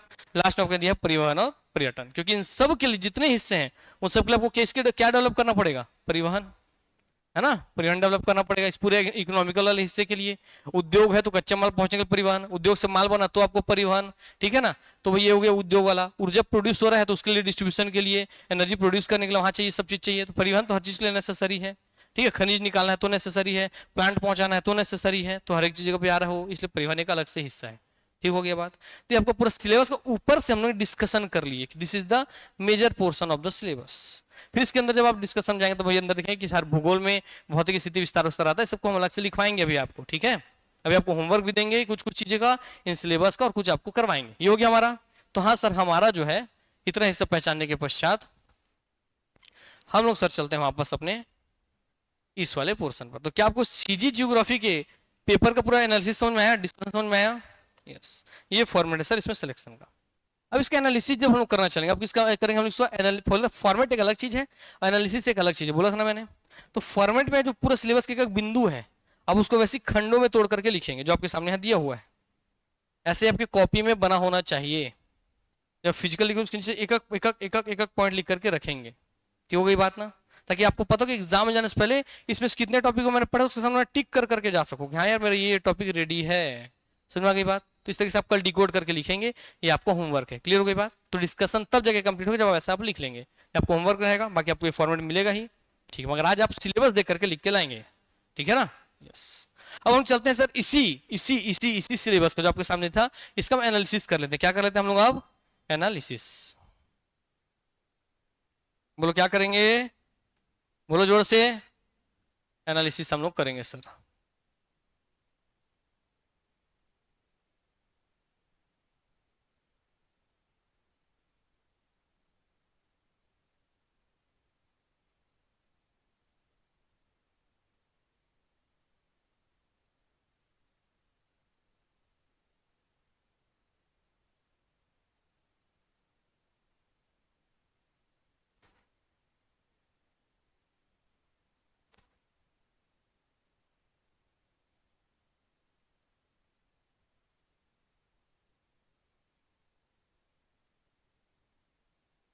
ठीक हो गया? ठीक है सर, दिक्कत की बात नहीं है, आ जाओ। हाँ, ये हमारा भैया इस बॉक्स को बंद कर देते हैं। अब इसको ले लेते हैं अपना इसी सिलेबस का एनालिसिस करेंगे। क्या करेंगे हम लोग? एनालिसिस। ठीक है? अब एनालिसिस में देखना है कि सिर्फ 3 पोर्शन आप बताएं मेजर पोर्शन पे, हम उसके आधार पे समझ लेते हैं। ठीक है? मेजर पोर्शन 3 था आपका, जो आप फॉर्मेट समझ लिए। अब जब मेजर पोर्शन देखेंगे 3, तो पहला क्या था भाई आपके लिए बताइए? पहला सर फिजिकल। क्या था पहला? फिजिकल, भौतिक भूगोल, है ना? छत्तीसगढ़ का भौतिक भूगोल, फिजिकल। भौतिक भूगोल में क्या क्या चीजें आएंगी सर? अरे भाई छत्तीसगढ़ का स्थिति, विस्तार, पर्वत, पठार, भूखंड, सैल समूह, नदी, मिट्टी, झरने, ये सब आएंगे। हो गया बात? ये सर। ह्यूमन वाले में क्या आएंगे? ह्यूमन भाई दुनिया में पैदा होता है, फिर पैदा तो भैया जनसंख्या, जनसंख्या, जन्म दर, मृत्यु दर, साक्षरता दर, इंसानों से जुड़ी हुई चीजें। ठीक हो गई बात ना? Yes sir. विवाह दर, जन्म दर, मृत्यु दर, ये सब चीजें पढ़ेंगे, जनसंख्या घनत्व वगैरह सभी ह्यूमन ज्योग्राफी हो गया। इकोनॉमिकल में क्या क्या आएगा आपका? नॉर्मल देखिए, एग्रीकल्चर, उद्योग, ऊर्जा, खनिज, ये सब आते हैं इकोनॉमिकल में, आप ये भी देख लिए। क्लियर हो गई बात? यस। अब फिजिकल को आप देखेंगे, फिर दूसरा हिस्सा आप देखेंगे भैया कौन सा, क्या लिखे थे? ह्यूमन। और तीसरे हिस्से जब आप देखेंगे कौन सा बताइए, वो क्या बोला था मैंने? क्या था? इकोनॉमिकल, आर्थिक भूगोल, है ना? इकोनॉमिकल। जब इसको देखना चालू करेंगे, जो कि हम इंसान है, हमारी प्रवृत्ति कैसी है? लालची। कैसे प्रवृत्ति के हम लोग होते हैं? लालची ना। तो लालच पे बात करते हैं। एग्जाम में सबसे बड़ा नंबर का जो प्रश्न आने वाला है, ठीक हो गई बात ना, उस पर हम लोग बात करते हैं। तो सबसे बड़े प्रश्न जो आते हैं वो नॉर्मल ज्यादातर देखा गया है, ज्यादातर देखा गया है। मैं अलग से वर्ष लिखाऊंगा, मगर पहले समझ लीजिए कि जो बड़े नंबर के प्रश्न हैं वो ज्यादातर भैया ह्यूमन ज्योग्राफी से पूछे जाते हैं। ह्यूमन ज्योग्राफी से एक आध पूछ लेगा, और एक आध पूछ लेगा इकोनॉमिकल से पूछ लेगा। ठीक है बात ना? इससे ज्यादा पूछता है, इससे भी पूछता है, मगर उसकी तुलना में कम, इसलिए टिक एक बार लगाए हैं। ठीक हो गई बात? मगर सबसे ज्यादा किस पोर्शन क्वेश्चन आता है पूरे पेपर में? तो पूरे पेपर में जिससे सबसे ज्यादा प्रश्न आता है वो है आपका भैया ये वाला हिस्सा, फिजिकल, और उसके बाद है आपका भैया इकोनॉमिकल। ठीक हो गई बात? इसका मतलब ह्यूमन जियोग्राफी जो है ये केवल आपके भैया बड़े नंबर्स के लिए इसमें क्वेश्चन ज्यादातर बनते हैं। ठीक हो गया ना? क्या समझ में आ रहा है पोर्शन? यस। मैक्सिमम क्वेश्चन किस पोर्शन से पूछता है? तो आपको दिख गया भैया, टिक लगा है फिजिकल के आगे, सर टिक लगा है आपके इकोनॉमिकल के आगे। भैया आपके मैक्सिमम नंबर के क्वेश्चंस कहां से पूछता है? तो तीनों से पूछता है, उसमें ज्यादा करके पूछता है आर्थिक वाले से, और आपका ह्यूमन वाले से, और कभी कभार आपके इस वाले से। क्लियर हो गई बात? इसका टेंशन क्यों नहीं है? क्योंकि ऐसे भी जब इसमें बहुत ज्यादा इससे पूछ रहा है तो आप इसको ऐसे स्ट्रॉन्ग कर लिए रहोगे, तो इसका मैक्सिमम पूछेगा तो भी आपसे बनना है। इसलिए ये 2 पोर्शन आपका आदमी को छूट जाता है, क्योंकि अनइंटरेस्टेड टाइप का टॉपिक है। आदमी को इंटरेस्ट नहीं आता, जनसंख्या क्या करेंगे पढ़ के, क्या करेंगे समझ करके, मगर बहुत बड़ा हिस्सा है। क्योंकि जब आप एक प्रशासनिक अधिकारी बनेंगे और आपको पता भैया कि यहाँ पर जनसंख्या कम है, यहाँ पे साक्षरता कम है, यहाँ पर शैक्षणिक कम है, यहाँ लिंगानुपात कम है, तो उसी चीज में तो सुधार करेंगे ना। समझ आ रही बात ना? यस। तो यही वो आपको बताता है कि आपको किस चीज पे काम करना है। हो गई बात ना? यस। तो हो गया यहां से हिस्सा। ठीक है? तो फिजिकल के कॉन्सेप्ट्स को सीख करके ह्यूमन के वेलफेयर के लिए इकोनॉमिकल तरीके से भैया क्या करना? रिसोर्सेज डेवलप करना। ये है पूरे भूगोल का उद्देश्य। जब आप अधिकारी बनेंगे तो फिजिकल को ध्यान में रखकर, फिजिकल ध्यान में रखकर सर कैसे? अरे भाई जब जो आप पता है कि सर यहाँ उष्णकटिबंधीय जलवायु है, तो वहां पे कैसे पेड़ पौधे लगाऊंगा किसानों से मैं उष्णकटिबंधीय वाले पेड़ पौधे लगा दूं सर, कैसे पेड़ पौधे लगा दूं जो सर कम पैसा लगाएं और ज्यादा उत्पादन हो, ज्यादा पैसा कमा के दे, ऐसा फसल में लगवा दूं। तो फिजिकल का नॉलेज वहां पे आ गया आपका। उस पढ़ाई से भाई जहाँ जब करेंगे इस पैसा का पैसा से साक्षरता दर को मैं बढ़ा दूं, ह्यूमन का वेलफेयर हो गया, लिंगानुपात बढ़ा दूं, स्कूल खुलवा दूं, क्लियर हो गई बात, इनके जीवन स्तर बढ़ गया। उससे भाई इसी से क्या जनरेट करेंगे, पैसा। आखिर जब पढ़ेंगे लिखेंगे क्या जनरेट करेंगे, पैसा। यस, और कम पैसा लगा के आपने इनके लिए वेलफेयर कर दिया। इसलिए तीनों में घनिष्ठ संबंध होता है, ठीक हो गई बात ना। इसलिए भूगोल में स्पेशली इसी को डेवलप किया जाता है। समझ रहे हो क्यों है ये, आप क्यों पढ़ रहे हैं एज अधिकारी। तो जाके नहीं बैठ जाना जिला में बैठे हैं बस काम ऑफिस करना ही, आपको समझना है कि इस जिले में जो पढ़ा था उसको कैसे यूटिलाइज करूं, है ना। केवल कॉपी किताब में समझ सबमिट कर नहीं रह जाना है, हालांकि सिस्टम आपको उसी में निपटा देगी। जब भी आपको उसके अलावा टाइम मिले तो आप हमेशा एनालिसिस कीजिए। बाद 50 दुआएं मिलेंगी आपको, एक आध दुआ लेने वाला काम भी साइड में करते रहना, क्लियर हो गई बात ना। हाँ, अरे घूस घूस खाओगे तुम लोग तो उसको पचाने के लिए तो कोई अच्छा काम होना चाहिए ना, बस तो यहाँ से करना है अपने नॉलेज को उपयोग करके, ठीक हो गया बात। हाँ, कोई किसान पर चल कर्ज में डूबते जा रहा है, क्यों, उसको फसल बर्बाद हो रहा है, तो उसको सही सलाह दे दीजिए कि देखो दादा आप इस चीज का खेती करो, रिसर्च करो, आपको पता है आप फिजिकल पढ़ के आए हुए हैं, इकोनॉमिकल पढ़ के आए हैं, तो देखिए यहाँ ये नदी गुजरती है, यहाँ ये वाला झरना है दादा आपके घर के पास, यहाँ ये वाला से आप ये वाला खेती कीजिए, गेहूं धान उगाना छोड़िए, ये लगा दीजिए, ड्रैगन फ्रूट का खेती कर लीजिए, ड्रैगन फ्रूट उगेगा, एक तो फल जो है 150 रुपये में बिकेगा, 10 फल हर दिन बेचोगे 1500 का कमाई हो गया, महीने का आपको 45,000 बन गया, चलिए जाइए आराम कीजिए। समझ रहे हो कॉन्सेप्ट, यस ये है, समझ में आ रहा है ना, ये आपको बनना है, इस लेवल पे आपको समझना, अपना माइंडसेट इस लेवल पे आप तैयार कीजिए, ठीक है। हाँ, ढपोरसंग वाला नहीं बनना अधिकारी। अधिकारी ऐसा बनिए कि भाई आप गलत करें तो भी आपके सामने खड़े हो तो कोई बात ना कर पाए, और आप सही करें तब तो कोई बात कर ही नहीं पाएगा, ठीक है। सब खुश हो गए, हाँ सर हम लोग फूल खाएंगे बोल रहे मेरे घुसखोर टीमों। चलो जोक सपाट सब हंसी मजाक चलते रहेगा, आ रही है आगे बढ़ते हैं। क्या आपको समझ सिलेबस एनालिसिस समझ में आ गया कि नहीं आ गया। तो आइए भैया हम लोग उस साल का सिलेबस एनालिसिस हम लोग लिख लेते हैं, लिखना चालू कीजिए आप लोग, आइए सब कलेक्शन करके लेके आए हैं। हालांकि आपको होमवर्क दिया गया था आने से पहले आज, मगर मुझे पता था कि आप नहीं करेंगे, 100% मैं कॉन्फिडेंट था, इसलिए मैं करके ले आया हूँ। दिया था ना होमवर्क करके लाने के लिए बोला था ना, ये चीज की कौन से ईयर से कौन कौन से क्वेश्चन आए, कौन कौन से टॉपिक से कौन कौन किए हो। क्या बात है श्वेता, वेरी गुड, कर लियो। नहीं, कौन से टॉपिक वाले पोर्शन से कितना क्वेश्चन पूछता है वो वाला बात में बोला था। चलो मैं लिखवा देता हूँ, कोई दिक्कत नहीं है। Very good Shweta, very good. आइए, तो मैं 3 साल का आपको लिखवाऊंगा, उससे आपको समझ में आएगा कि सर जो हम एनालिसिस यहाँ पे ओवर आप करवाए हैं, ये वाला एनालिसिस, ये जो एनालिसिस आप करवा दिए यही रिजल्ट निकलेगा वो पूरे से, ठीक है। देखिए 3 साल को उसका एक डेमो दे देते हैं हम आपको। आइए लिखिए 2019, 2020, 2021, ठीक है, हो गया। 3 साल का डेमो हम लोग कर लेते हैं। इसमें हम लोग लिख लीजिए भैया 3 मेजर पोर्शन थे, है ना, 3 मेजर पोर्शन थे। कौन कौन सा था, फिजिकल, फिर कौन सा था आपके लिए ह्यूमन, तो ह्यूमन के बाद पहले इसको लिख लीजिए, चलिए वैसे लिखा वैसे लिख लीजिए, फिजिकल लिख लीजिए, इकोनॉमिकल लिख लीजिए, और फिर लिख लीजिए क्या, ह्यूमन। तो क्या PH का मतलब समझ में आ गया, फिजिकल जियोग्राफी, इकोनॉमिकल जियोग्राफी और ह्यूमन जियोग्राफी लिख लिए। तो तीनों में वैसे ही चलेगा, ठीक है ना, ठीक है। अब देख लेते हैं यहाँ ऊपर एक फॉर्मेट हम लोग जमा लेते हैं। सर 2 नंबर के क्वेश्चन, 4 नंबर के, 8 नंबर के और 15 नंबर के, क्लियर हो गई बात। फिर वैसे सर इसमें भी होगा 2, 4, 8 और 15, फिर इसमें भी होगा 2, 4, 4, 8 एंड 15। पेपर में ऐसे आएंगे क्वेश्चंस, है ना। तो आइए सबसे पहले हम लोग देखते हैं भैया 2019 में कि 15 नंबर का प्रश्न किससे आया था। 15 नंबर का सर प्रश्न आया था आपके ठक ठक ठक ठक ठक ठक ठक ठक ठक यहां से, ठीक हो गई बात, इकोनॉमिकल ज्योग्राफी से, ठीक है सर। आइए 2020 में आया था सर आपके 15 नंबर का प्रश्न,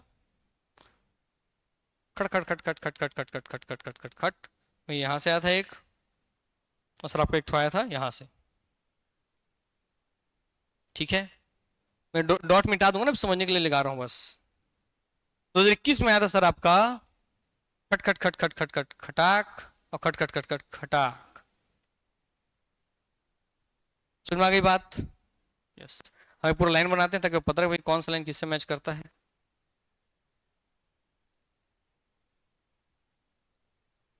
हो गया। तो क्या आपको समझ में आ रहा है कि सर 15 नंबर का प्रश्न ज्यादातर किससे आ रहा है सर, आपका किससे आ रहा है, अरे भाई 15 नंबर का प्रश्न देखो किसमें आ रहा है, 15 नंबर का प्रश्न में इकोनॉमिकल और इकोनॉमिकल और इकोनॉमिकल, आगे कि नहीं आ गया है ना। सर 15 इकोनॉमिकल से ही 15 नंबर का एक प्रश्न, 15 नंबर का फिर एक प्रश्न, 15 नंबर का फिर एक प्रश्न, तो आपको फिर पूछेगा अगले साल इकोनॉमिकल में। ठीक हो गई बात, यस। आइए, हो गया इतना, ठीक है सर। तो सर फिर देखिए ह्यूमन से क्या पूछा है एक बार 15 नंबर का, यस सर। से फिजिकल से पूछा 15 नंबर का, यस सर। तो इन दोनों का वेटेज बराबर है, हो गया ना बात, यस। इसका मतलब इन तीनों में अगर मुझे 15 नंबर को रेडी करना है तो सबसे ज्यादा किस पे ध्यान देना चाहिए मुझे, इकोनॉमिकल वाले पर। मैं इकोनॉमिकल तो छोड़ के जाना ही नहीं है, उसको मुझे बड़े फॉर्मेट पे आंसर रेडी करके रखना ही पड़ेगा। इतना क्लियर हुआ कि नहीं हुआ, यस। लालची है ये ऑलरेडी हो गया। हाँ सर इकोनॉमिकल के लिए हम लोगों का, इकोनॉमिकल से हमें 15 नंबर के हिसाब से बड़े फॉर्मेट में ज्यादा प्रश्नों के क्वेश्चन हमको रेडी करके रखना है। ठीक हो गया बात, यस। ये हम लोग एक तो निकल लिए डिस्कस इससे। आगे बढ़ते हैं 15 के बाद, ठीक है। फिर 8 नंबर का देखिए, 8 नंबर का भी प्रश्न आया था आपका, 2 प्रश्न आया था, ठीक है। फिर लिखते हैं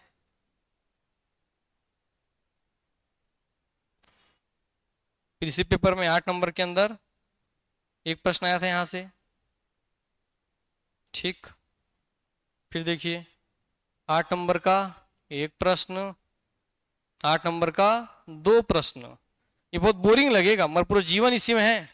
जो एनालिसिस नहीं कर पाता इस स्तर पे वो अधिकारी नहीं बन पाएगा, ठीक है। क्योंकि पढ़ेंगे सब मगर भाई स्मार्ट पता चल गया आपको पेपर में किस पोर्शन बहुत ध्यान देना, किसको छोड़ना है। अगर ये एनालिसिस आपके अंदर डेवलप नहीं होगा तो आप पढ़ते ही रह जाओगे, ठीक है ना। क्योंकि जिस समय हम लोग पढ़ने आए थे 2015 में, आज से लगभग 10 साल हो गया अप्रोक्सीमेट, ठीक है ना। उस समय के मेरे दोस्त आज तक पढ़ ही रहे हैं, ठीक हो गया। हाँ ये सब अंतर, इसी छोटी छोटी चीज से आदमी में अंतर आ जाता है।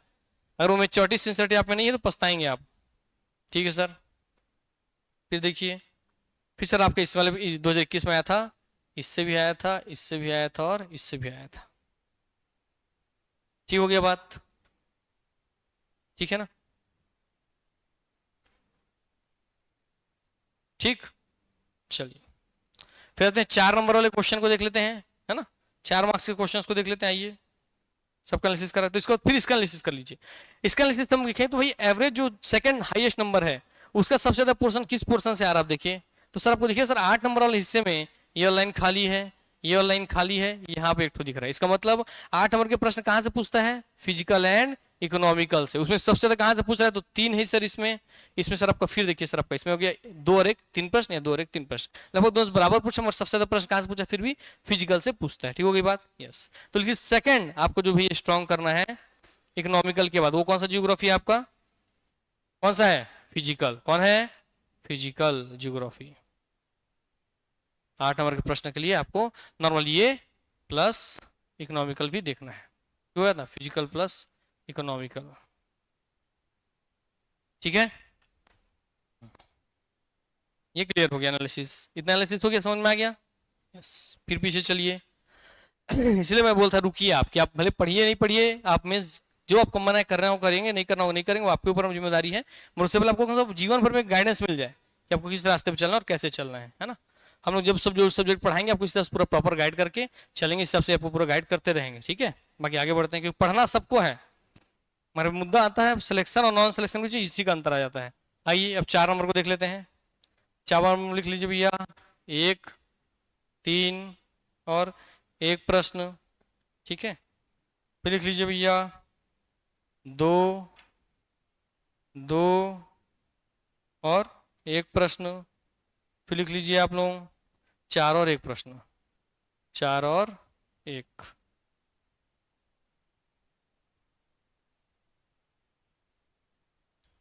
सेकंड वरीयता जब हम लोग देखने चलेंगे सर,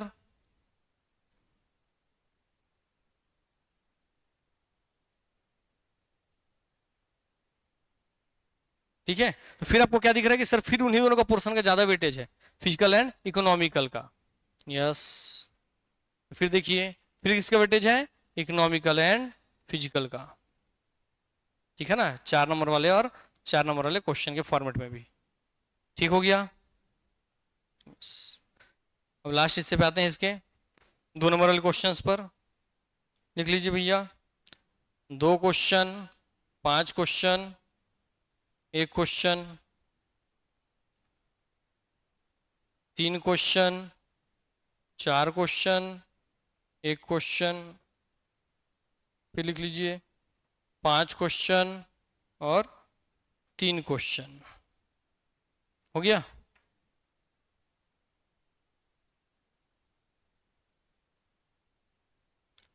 अब ये हो गया हमारा कंप्लीट एनालिसिस है 3 साल का। ठीक है, अब ध्यान देखिए, अब केवल इसमें आप गिनते चलिए एक बार।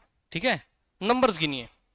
फिजिकल में टोटल आप लोग ये नंबर गिनिए कि 2 प्रश्न, 1 3 प्रश्न, 2 5 प्रश्न, 5 3 8, 8 2 10, 11 12, 12 5 17, 17 और 4 17 4 21 21 और 1 22, 22 हो रहे हैं। लिख लीजिए उसके लास्ट में भैया 22 22।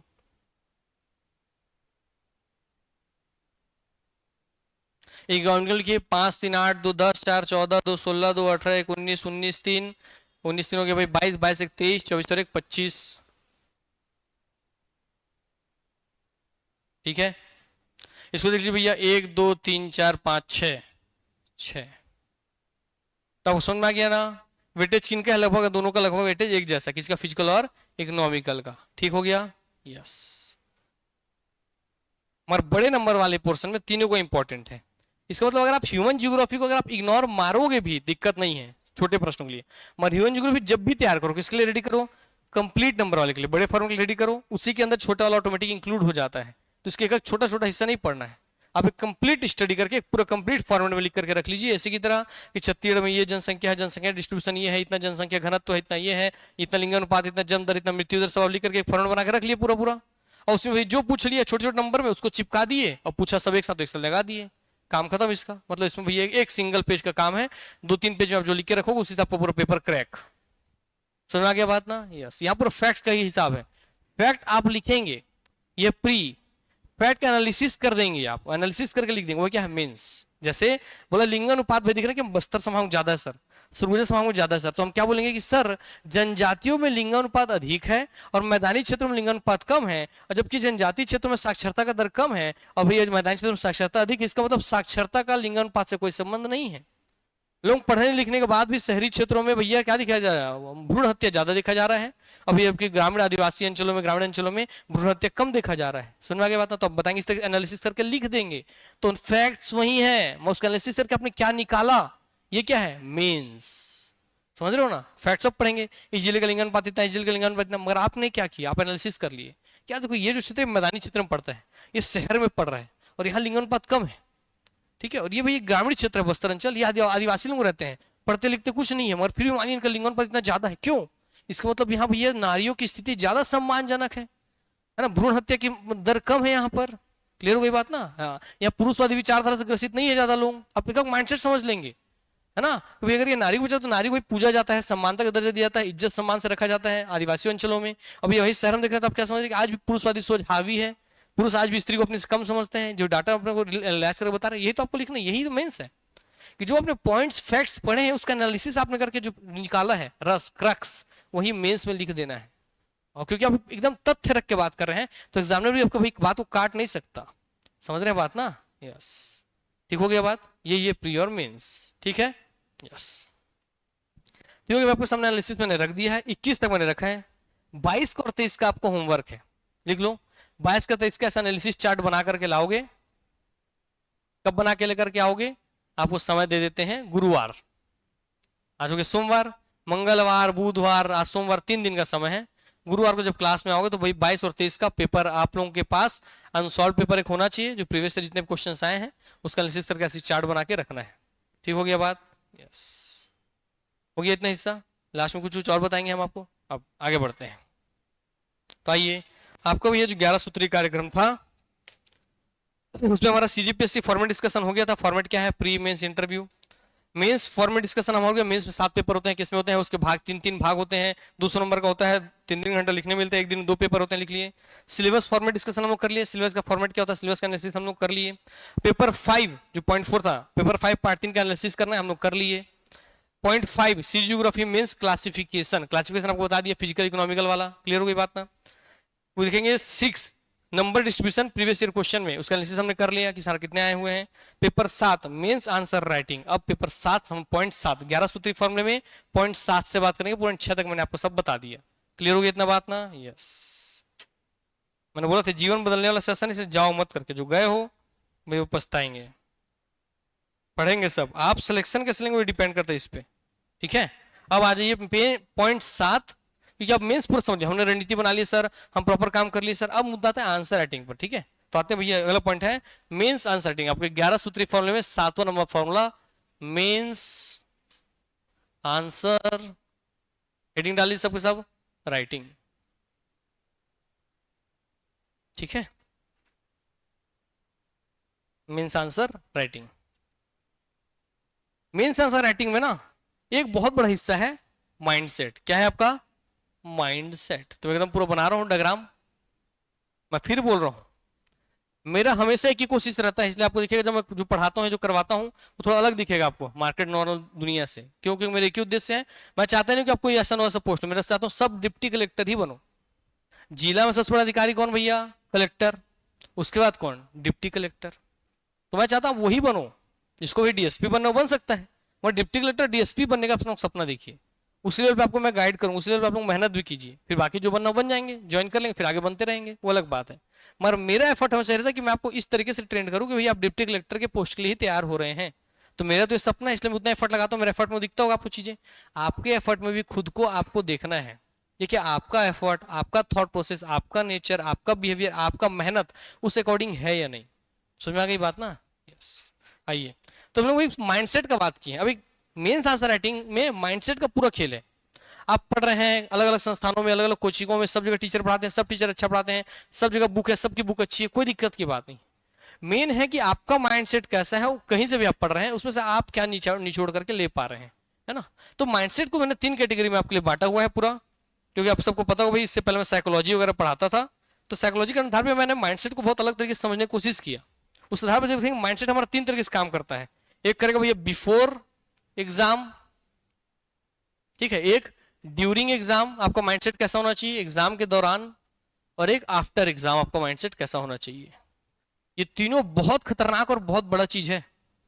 आप कितना पढ़े, कितना नॉलेज, सब बर्बाद हो जाएंगे अगर आपका माइंडसेट, ये 3 हिस्सा जो बताना, इसमें 3 में भैया एकदम क्लियर नहीं रहा जैसा मैंने बताया वैसा। ठीक है, तो माइंडसेट को हम 3 हिस्से में पढ़ते हैं। बिफोर एग्जाम भैया आपका माइंडसेट कैसा होना चाहिए, एग्जाम से पहले। ड्यूरिंग एग्जाम के समय, जब आप एग्जाम लिख रहे हैं तब आपका माइंडसेट कैसा होना चाहिए, ड्यूरिंग एग्जाम। और भैया जब आप एग्जाम जस्ट दे के निकल गए, आफ्टर एग्जाम आपका माइंडसेट कैसा होना चाहिए, ये मैटर करता है। ठीक हो गई बात ना? बहुत गहराई समझिएगा, जो बात बहुत गहरा चीज है ये। तो जब भी आप पेपर देने जा रहे हैं एग्जाम से पहले, आप अब एग्जाम घुसने वाले, एग्जाम से पहले आप पढ़ने बैठे हैं, भाई आप तैयारी करने बैठे हैं, तो आप जब घर में अब 6 महीने बाद है तब जब आप पढ़ रहे हैं, तो उस पढ़ते समय आपका माइंडसेट कैसा हो, पढ़ने के बाद जब आप एग्जाम देने जाने वाले हैं कल, उससे एक दिन पहले कैसा माइंडसेट हो, और जब एग्जाम में घुसने वाले हॉल में उससे पहले माइंडसेट कैसा हो, जब आपके हाथ में कॉपी आ गई तब तक माइंडसेट कैसा हो, ये सब में एक कॉमन चीज मिलेगा। और माइंडसेट उसी तरीके से होना चाहिए। सुना गया बात? उसको क्या है उसको एकदम स्पष्ट लिख दे रहे हैं, लिख लीजिए आप सबके सब। आपको बिफोर एग्जाम सब्जेक्ट का नेचर पता होना चाहिए, विषय की प्रकृति पता होनी चाहिए। इसका मतलब जब आप घर में पढ़ रहे हो तब आपको विषय की प्रकृति पता हो, आप जब 6 महीने पहले पढ़ रहे हैं तब आपको पता हो, जब क्लास में पढ़ रहे हो तब आपको पता हो, जब एग्जाम एक दिन पहले आपको पता हो, एग्जाम घुसने से पहले, एक पेपर आने से पहले तक आपको विषय की प्रकृति पहले से पता होनी चाहिए कि मैं ये पेपर लिखने जा रहा हूं, इस विषय का ऐसा नेचर है, तो मुझे इस अकॉर्डिंग आंसर राइटिंग करना। अब ये नेचर क्या चीज है? सर पानी भिजवा देंगे शुभम से। विषय का प्रकृति देख लेते हैं ना, क्या है सब्जेक्ट का नेचर। नेचर बहुत घनिष्ठता समझिएगा। जब आप पेपर लिखने जा रहे हैं सर भूगोल का, तो आपको समझना है कि सर जब मैं कोई स्टैंडर्ड भूगोल का पुस्तक पढ़ा था, तो जिस तरीके के टर्मिनोलॉजीज का प्रयोग करता है, मुझे अपने कॉपी में वही लिखना होगा। जैसे एग्जाम्पल के लिए, अगर आप संविधान के बारे में, संविधान का पेपर लिखने जा रहे हैं, क्लियर कट है ना, तो आपको पता संविधान में लिखने जा रहा हूं सर, जिसमें सर संविधान के पूरे 22 भाग हैं, 22 भागों में से इतने 440 प्लस अनुच्छेद हैं। तो मैं जब उसमें मान लीजिए मैं राष्ट्रपति पकड़ लिया, तो राष्ट्रपति सिर्फ लिख रहे हैं कि भाई राष्ट्रपति इतना उम्र चाहिए, ये क्वालिफिकेशन चाहिए, ये चाहिए, फलना चाहिए, ढिमका चाहिए, ये उसका शक्ति है, ये उसका अधिकार है, आप सब लिख रहे हैं। और उसके साथ अगर आप वो भाग नहीं लिख रहे हैं कि इस भाग में भैया संविधान के इस भाग में राष्ट्रपति के बारे में जिक्र है, इस अनुच्छेद में इसका अधिकार है, इस क्षेत्र में इसका शक्ति है, इस अनुच्छेद में इसका ये है, तो वो अधूरा है, आपका प्रश्न कोई मतलब ही नहीं है। समझ रहे हैं बात ना? तो ये क्या नेचर की प्रकृति है, इस विषय की प्रकृति है कि वो अगर आप संविधान लिख रहे हो तो आपको भाग अनुच्छेद लिखना पड़ेगा, संविधान संशोधन दर्शाना पड़ेगा कि भाई शिक्षक अधिकार पर लिखने को बात आया तो बताएंगे शिक्षा अधिकार के लिए कौन सा संविधान संशोधन आया, कौन से भाग में है, कौन सा अनुच्छेद में है। समझ आ रहा है बात? यस। वैसे अगर आप ज्योग्राफी लिखने जा रहे हैं तो आपको पता होना चाहिए अक्षांश रेखा लिख, तो भी आपको केवल नॉर्मल बच्चों जैसे भीड़ जैसे नहीं बनना है कि अक्षांश रेखा लिख दिए 1740-24-5 लिख के भाई खत्म कर दी, नहीं। आपको बताना है, अगर बड़े क्वेश्चन है तो बड़े क्वेश्चन लिखने का मौका तो बताना है कि अक्षांश 17 से लेकर 24 तक है, जो कि अक्षांश रेखा दर्शाता है सूर्य की किरणों के पर किसको भैया, फैलाव को, जिसके अनुसार अक्षांश रेखा के अनुसार ही उस क्षेत्र का जलवायु मौसम निर्धारण होता है। जलवायु मौसम के आधार वहां का मिट्टी, खनिज, संसाधन, वन संपदा सब चीज डिसाइड होता है। तो आप ये दर्शाएंगे।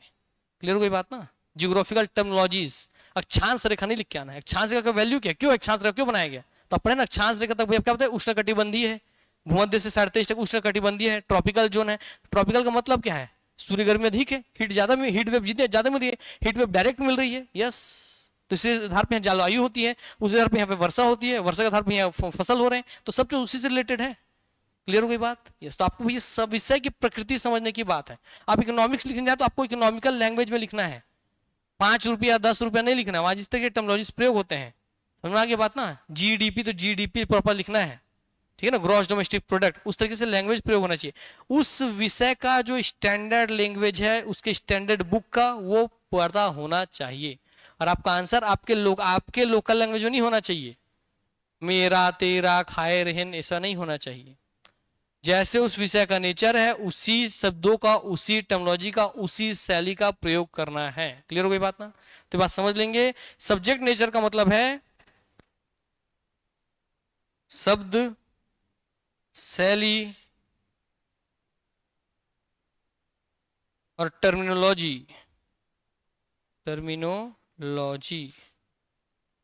ठीक है, टर्मिनोलॉजी से आपको पता होना चाहिए उसके प्रॉपर। क्लियर हो गई बात? यस।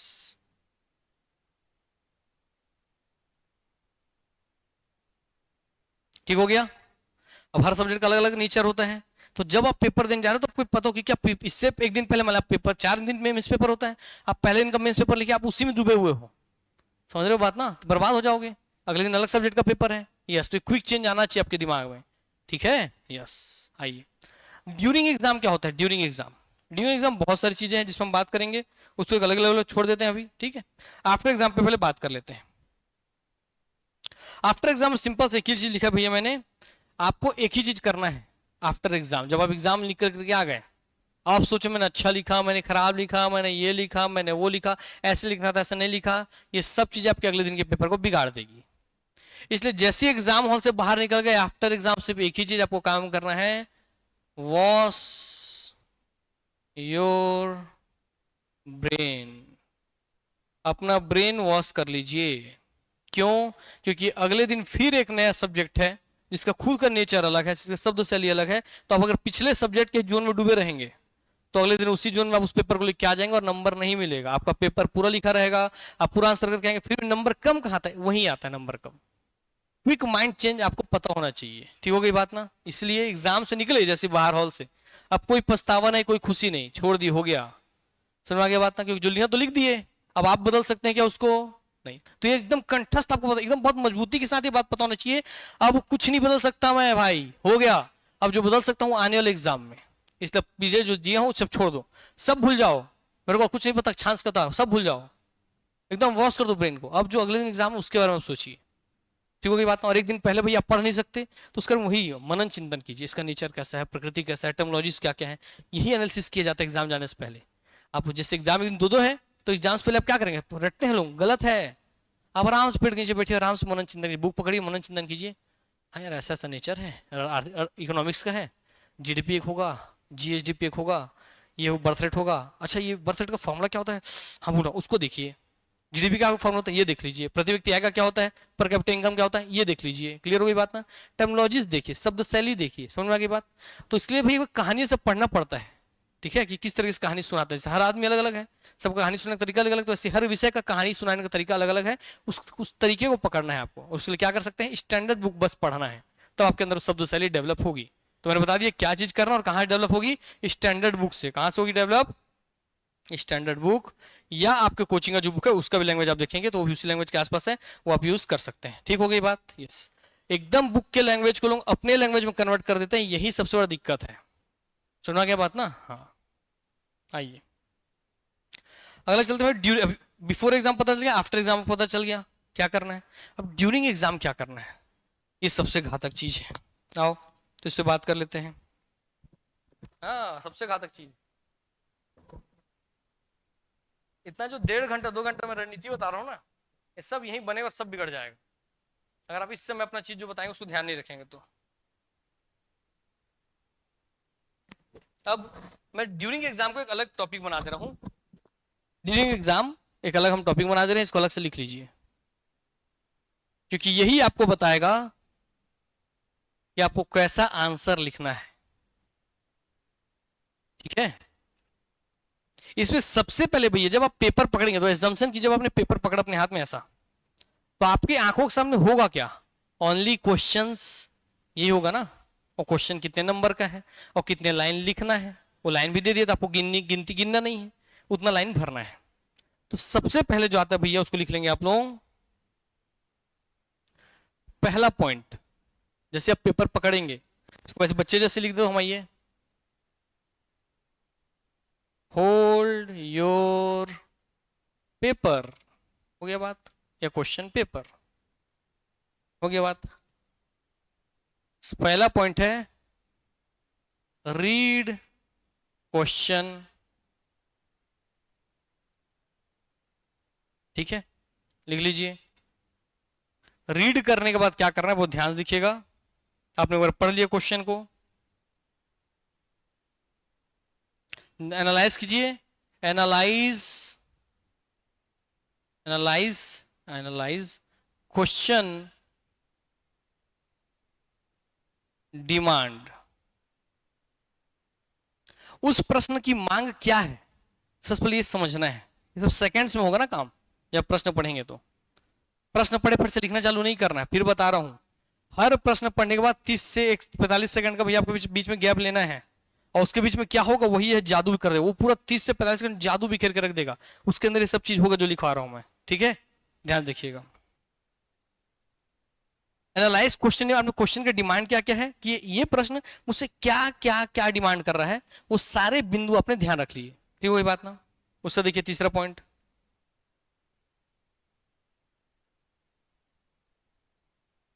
Understanding analysed points. आपने डिमांड समझा, डिमांड उसने किस किस पॉइंट का किया था, उसका आपने क्या किया, अंडरस्टैंडिंग कर लिया, समझ लिया कि हाँ यार ये बिंदु मुझसे पूछा है, इसमें ये चीज मुझे लिखना है। क्लियर हो गया बात ना। अब आपको समझ में आ गया कि हाँ इस क्वेश्चन मुझे ये इन बिंदुओं पे बात करना है। ठीक हो गई बात ना, यस। अब इसका एग्जाम्पल जब लिख के बताऊंगा तो समझेंगे कि यार सर इतना गड़बड़ होता है, बहुत गड़बड़ होता है। चौथा स्टेप बस इसमें है। अब इन जो की पॉइंट्स आप पकड़ लिए हैं यहाँ से, है ना, कि उस क्वेश्चन क्या क्या की पॉइंट है, वो की पॉइंट पकड़ने के पश्चात जब भी क्वेश्चन पकड़ेंगे पेपर में, तो क्वेश्चन के बाद आप ऐसे करके की पॉइंट्स के नीचे अंडरलाइन रखेंगे। ठीक है, कि जब आप आंसर लिखेंगे तो 4 लाइन है तो एक लाइन में ये लिखना है, एक लाइन में ये लिखना है, एक लाइन में लिखना है, तीनों दिखना चाहिए आंसर में आपके। सुनवा गया बात ना, यस। इसलिए की पॉइंट पकड़िए, समझ लीजिए। अब जब की लाइन पकड़ लिया, आप करिए भैया उसका फाइनलाइज आंसर फॉर्मेटिंग। अब फाइनलाइज कीजिए सेकंड्स के अंदर कि जो 3 पॉइंट्स है उसमें किस फॉर्मेट में लिखना है, किससे चालू करूं, किस पे खत्म करूं। क्लियर हो गई बात ना, कि 3 पॉइंट्स में पहले किस पॉइंट का जिक्र करना है, सेकंड पॉइंट में कौन, तीसरे नंबर कौन से पॉइंट्स का, तो किस आधार पर आप जज करेंगे, सब्जेक्ट के नेचर के आधार पर। अगर आप छत्तीसगढ़ की स्थिति और लोकेशन पूछा है तो आप किस आधार पर आप दर्शाना चालू करेंगे। क्लियर हो गया ना। तो पहले पृथ्वी से आप आ जाएंगे, देखिए स्थिति लोकेशन दर्शाने के एग्जांपल से मैं आपको समझाता हूं। बोलो छत्तीसगढ़ की स्थिति विस्तार बताइए, तो छत्तीसगढ़ का स्थिति विस्तार भाई बहुत सारे तरीके से आप बता सकते हैं। मान लो छत्तीसगढ़, चलो ठीक है, नहीं बना रहा हूं अभी, छत्तीसगढ़ है तो इसका स्थिति विस्तार का मतलब क्या है, अरे इसके पड़ोसी राज्य की तुलना में भी इसकी स्थिति विस्तार है। प्रायद्वीपीय पठार के अनुसार भी इसका स्थिति विस्तार है, अरे भारत के अनुसार भी इसका स्थिति विस्तार है, अरे पूरे एशिया के अनुसार भी इसकी स्थिति विस्तार है, अरे पूरी दुनिया के अनुसार भी इसकी स्थिति विस्तार है, फिर अक्षांश रेखा के अनुसार भी, देशांतर के अनुसार भी है भैया। किसके अनुसार बताना है? क्लियर हो गई बात ना? और किस किस बिंदु को दर्शाना है, उतने शब्द में किसको इसको पिरोऊंगा। अब देखो मैंने इसी में क्या बता दिया, 2 नंबर का पूछा है, अक्षांश देशांतर वगैरह बता दिए, उष्णकटिबंधीय क्षेत्र के अंदर पड़ता है, बता दिए, काम खत्म। भैया 4 नंबर का पूछा है, अक्षांश देशांतर लेकर के चले गए, प्रायद्वीपीय पठार लेकर के चले गए, भारत लेकर के चले गए। अरे 8 नंबर पूछा है, अक्षांश देशांतरीय उष्णकटिबंधीय शीतोष्णकटिबंधीय, आपका भैया प्रायद्वीपीय पठार पड़ोसी राज्य भारत दक्षिणी एशिया लेकर के आप चले गए। 15 नंबर का पूछा है, अक्षांश देशांतरी बता दिए, उष्णकटिबंधीय शीतोष्णकटिबंधीय बता दिए, पड़ोसी राज्य बता दिए, प्रायद्वीपीय पठार बता दिए, भारत बता दिए, एशिया बता दिए, विश्व बता दिए, गोंडवाना लैंड का हिस्सा था ये। समझ में आ गया बात? यस, काम खत्म। ये होता है फॉर्मेट डिजाइनिंग। ठीक हो गई बात ना? क्वेश्चन एक ही था और स्थिति विस्तार, मगर अलग अलग नंबर के अनुसार बताया ना मैं कि आप कैसे इनसाइड आउट आउटसाइड इन कर सकते हैं। ठीक है, देखिए अब छत्तीसगढ़ से लेकर धीरे धीरे हम बाहर जाते चले गए। छत्तीसगढ़ कहाँ है? पड़ोसी राज्यों की तुलना में ऐसा है। फिर हमारे इसकी अक्षांश देशांतरी स्थिति ऐसी है, पड़ोसी राज्य ऐसे हैं, प्रायद्वीपीय पठार फिर ऐसा है, पूरा भारत ऐसा, फिर एशिया ऐसा, एशिया फिर विश्व में चले गए हम लोग। समझ में आ रहा है बात ना? ये तो इनसाइड आउट मेथड, ये क्या है? इनसाइड से आउट मेथड, बढ़ते नंबर के अनुसार आप इसको लिख सकते हैं। ठीक, आइए इसको कर देते हैं क्लीन। ठीक हो गई बात? तो आप भाई समझिए, फाइनलाइज आंसर फॉर्मेट आपने डिसाइड कर लिया, हाँ भाई इतने नंबर का प्रश्न है, इस फॉर्मेट में मुझे लिखना है। ठीक है, लाइन अप क्लियर हो गई? अब आप भटकेंगे नहीं, 7 बजे इतने से चालू करना है, यहाँ से अक्षांश देशांतर से प्रायद्वीप में खत्म करना है, 3 जिक्र आना चाहिए। यस, अब जब लिख देंगे वहां पर तो हो गया भैया। अब 5वां पॉइंट है स्टार्ट राइटिंग। स्टार्ट राइटिंग, और स्टार्ट राइटिंग में जब लिखना खत्म हो जाए आपका, तब इसी में भैया 6वां पॉइंट में यहीं पे लिख दे रहा हूं। 6वां पॉइंट अच्छे से लिख लीजिए, हाईलाइट की पॉइंट्स। अब की पॉइंट्स फाइनलाइज का फायदा यहां मिलता है, आंसर सब लिख के आ गए। एक आंसर लिखा था ऐसा, और एक आंसर लिखा था भैया ऐसा, की पॉइंट्स थे 3 ही। अब बताओ एग्जामिनर को चेक करने में आसान कौन होगा, ये वाला कि ये वाले में भैया ये हाईलाइट वाला? वो क्वेश्चन पढ़ेगा ही नहीं, देखिएगा 3 पॉइंट पूछे थे, 3 पॉइंट दिया है, 2 नंबर दिया आगे निकला, 1.5 नंबर दिया आगे निकला, आप उसका मेहनत बचा दी, आपसे खुश हो गया। समझ में आ गया बात? नंबर ज्यादा देगा। आप इतना इरिटेट कर दोगे भैया, वो ऐसे इतने लोगों को भी चेक करो, इरिटेट हो जाएगा, आपको पेपर पढ़ना पड़ गया उसको, तो है ना? अगर पेपर पढ़ना पड़ गया उसको, एक एक लाइन एक पढ़ना पड़ के नंबर देना पड़ेगा, तो पागल हो जाएगा वो। तो आप सोचिए कि उसके लिए मैं काम आसान कैसे बनाऊंगा, तो उसका फायदा यही मिल गया, जो अपने शुरू में यहाँ पे की पॉइंट्स निकाले थे, उसी को पहले ही पता नीति को हाईलाइट करना है। वो कहां से निकाले थे? क्वेश्चन से ही निकाले थे। लीजिए, तो ये है इस शुरुआती 30 सेकंड या 10 सेकंड या 15 सेकंड का फायदा। समझ में आ रहा है बात? तो जब भी आप लिख रहे हैं, क्योंकि भाई main answer writing normally paragraph mode में होता है, पैराग्राफ में आप चीजों को हाईलाइट कैसे करेंगे, ये तो आपका मेन है। हाईलाइट कैसे करेंगे ये बता दिए, लाइन कर दो, अंडरलाइन कर दो, डब्बा बना दो, बॉक्स बना दो, कोई दिक्कत नहीं है, अलग अलग तरीका है हाईलाइट करने का। हाईलाइट किसे करेंगे? की पॉइंट्स को करेंगे। की पॉइंट्स कहां निकले? क्वेश्चन से निकलेगा। यस, क्या क्लियर हो गया? हाँ, इसलिए यहीं पे लोग गड़बड़ा जाते हैं, बस आंसर सब लिखे हैं। अब सोचिए जो ऐसे लिखा है और जो नॉर्मल लिखा है, कितना अंतर आ जाएगा पेपर में? बहुत अंतर आ जाएगा। समझा गया बात ना? अगर भैया आपके 50 प्रश्न आ रहे हैं और सब में आपका आधा नंबर कट गया, तो 25 नंबर खत्म। और वही किसी को अच्छे लिखने का वही आधा नंबर मिला, केवल 0.55 नंबर मिला, तो 25 नंबर ज्यादा मिल गया उसको। उस 25 नंबर से आप बने भैया कोई और, वो बन गया डिप्टी कलेक्टर। इतना पावर है इसमें। ठीक हो गया बात ना? यस, तो ड्यूरिंग एग्जाम पता चल गया आपको। आइए अब आते हैं हमारे 8वें की पॉइंट्स पर, 8 सूत्री कार्यक्रम के 8वें पॉइंट्स पे आते हैं। मैंने आपको बोलता सर एक मेथड बताऊंगा, कौन सा मेथड था बताओ? 8वां पॉइंट पढ़ के क्या बताया था मैंने? Outside in method. ये मेथड के एग्जाम में बताया, आप एग्जाम में इनसाइड आउट लिखेंगे, छोटे नंबर से बड़ा नंबर इनसाइड आउट बताया मैंने कि छोटा से लिए बड़ा करते चले गए, छत्तीसगढ़ से लेकर के बाहर विश्व स्तर तक हम चले गए, वो था इनसाइड आउट। तो एग्जाम में आप इनसाइड आउट मेथड लिखेंगे, छोटे से बाहर की ओर। आउटसाइड इन मेथड कब लिखेंगे और कहाँ लिखना है और क्या है ये, इसको समझा देते हैं आपको। इसका जस्ट उल्टा है और इसी को रेडी करके रखना है। जैसे भाई यही आपके सिलेबस का पहले से है, छत्तीसगढ़ की अवस्थिति विस्तार को समझाइए। तो आउटसाइड इन में आप हर एक टॉपिक, टोटल जितने टॉपिक होंगे आपके अभी छत्तीसगढ़ ज्योग्राफी की सिलेबस में, उसके हर एक टॉपिक को आप इसी फॉर्मेट में लिखेंगे। Right each topic in this format. क्या है सर ये? सर भैया ये लिखा आउटसाइड इन मेथड है, मतलब आप लिखेंगे आउटसाइड से इनसाइड, आउटसाइड से इनसाइड मेथड। इसका मतलब आप अपने कॉपी में जब आप घर में रेडी कर रहे हैं अपने आप को मेंस के लिए, तो कॉपी में हर एक टॉपिक का सीधा 15 नंबर वाला आंसर रेडी करके रखिए। 2 नंबर, 4 नंबर, 8 नंबर छोड़ दीजिए। क्लियर हो गई बात ना? इसे बोलते हैं आउटसाइड। तो आपने पूरा आउटसाइड और बड़ा सा सर्कल लिख लिया, ये 15 नंबर का सर्कल लिख लिया अपने कॉपी में, हर एक टॉपिक का 15 नंबर का क्वेश्चन आप बना करके रख लिए हैं। अब क्या होगा, आपसे 15 नंबर पूछा तो आप ये लिख देंगे, ठीक है। 8 नंबर पूछा तो इसके अंदर के सर्कल लिख देंगे, 4 नंबर पूछा अंदर का सर्कल लिख देंगे, 2 नंबर पूछा अंदर का सर्कल लिख देंगे। क्लियर हो गई बात? इसका मतलब 15 नंबर पूछा सीधा लिखो, 8 नंबर पूछा उसी में से आप जो कॉपी में लिखेंगे, जब अब आपको पूरा प्रैक्टिकली समझा भी रहा हूं, आपने कॉपी में लिखा है ऐसा ऐसा ऐसा ऐसा, आप इस 15 नंबर को रेडी हो गया है, इसको सीधा 15 में चिपकाना है। 8 में दे दिए तो किसको चिपकाएंगे सर, कैसे पता रहेगा? अरे भैया इसमें जितने की इंपॉर्टेंट की पॉइंट्स हैं उन सब पे हाईलाइटर चला दो, हाईलाइटर।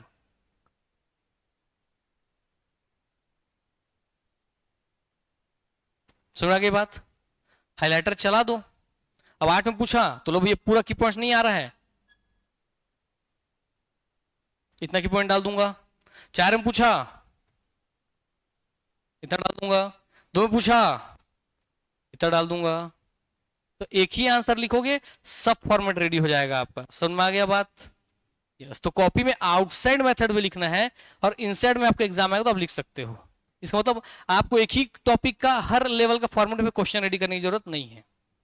हर टॉपिक का बड़ा वाला पैराग्राफ में आप रेडी करो, 15 नंबर के अनुसार रेडी करो, जितना शब्द सीमा उतना शब्द सीमा में रेडी करो और उसके अंदर सब चीज डालने का कोशिश करो, उसी को भैया यूटिलाइज करो उसके 2 नंबर, 4 नंबर, 8 नंबर सब में। क्लियर हो गई बात ना?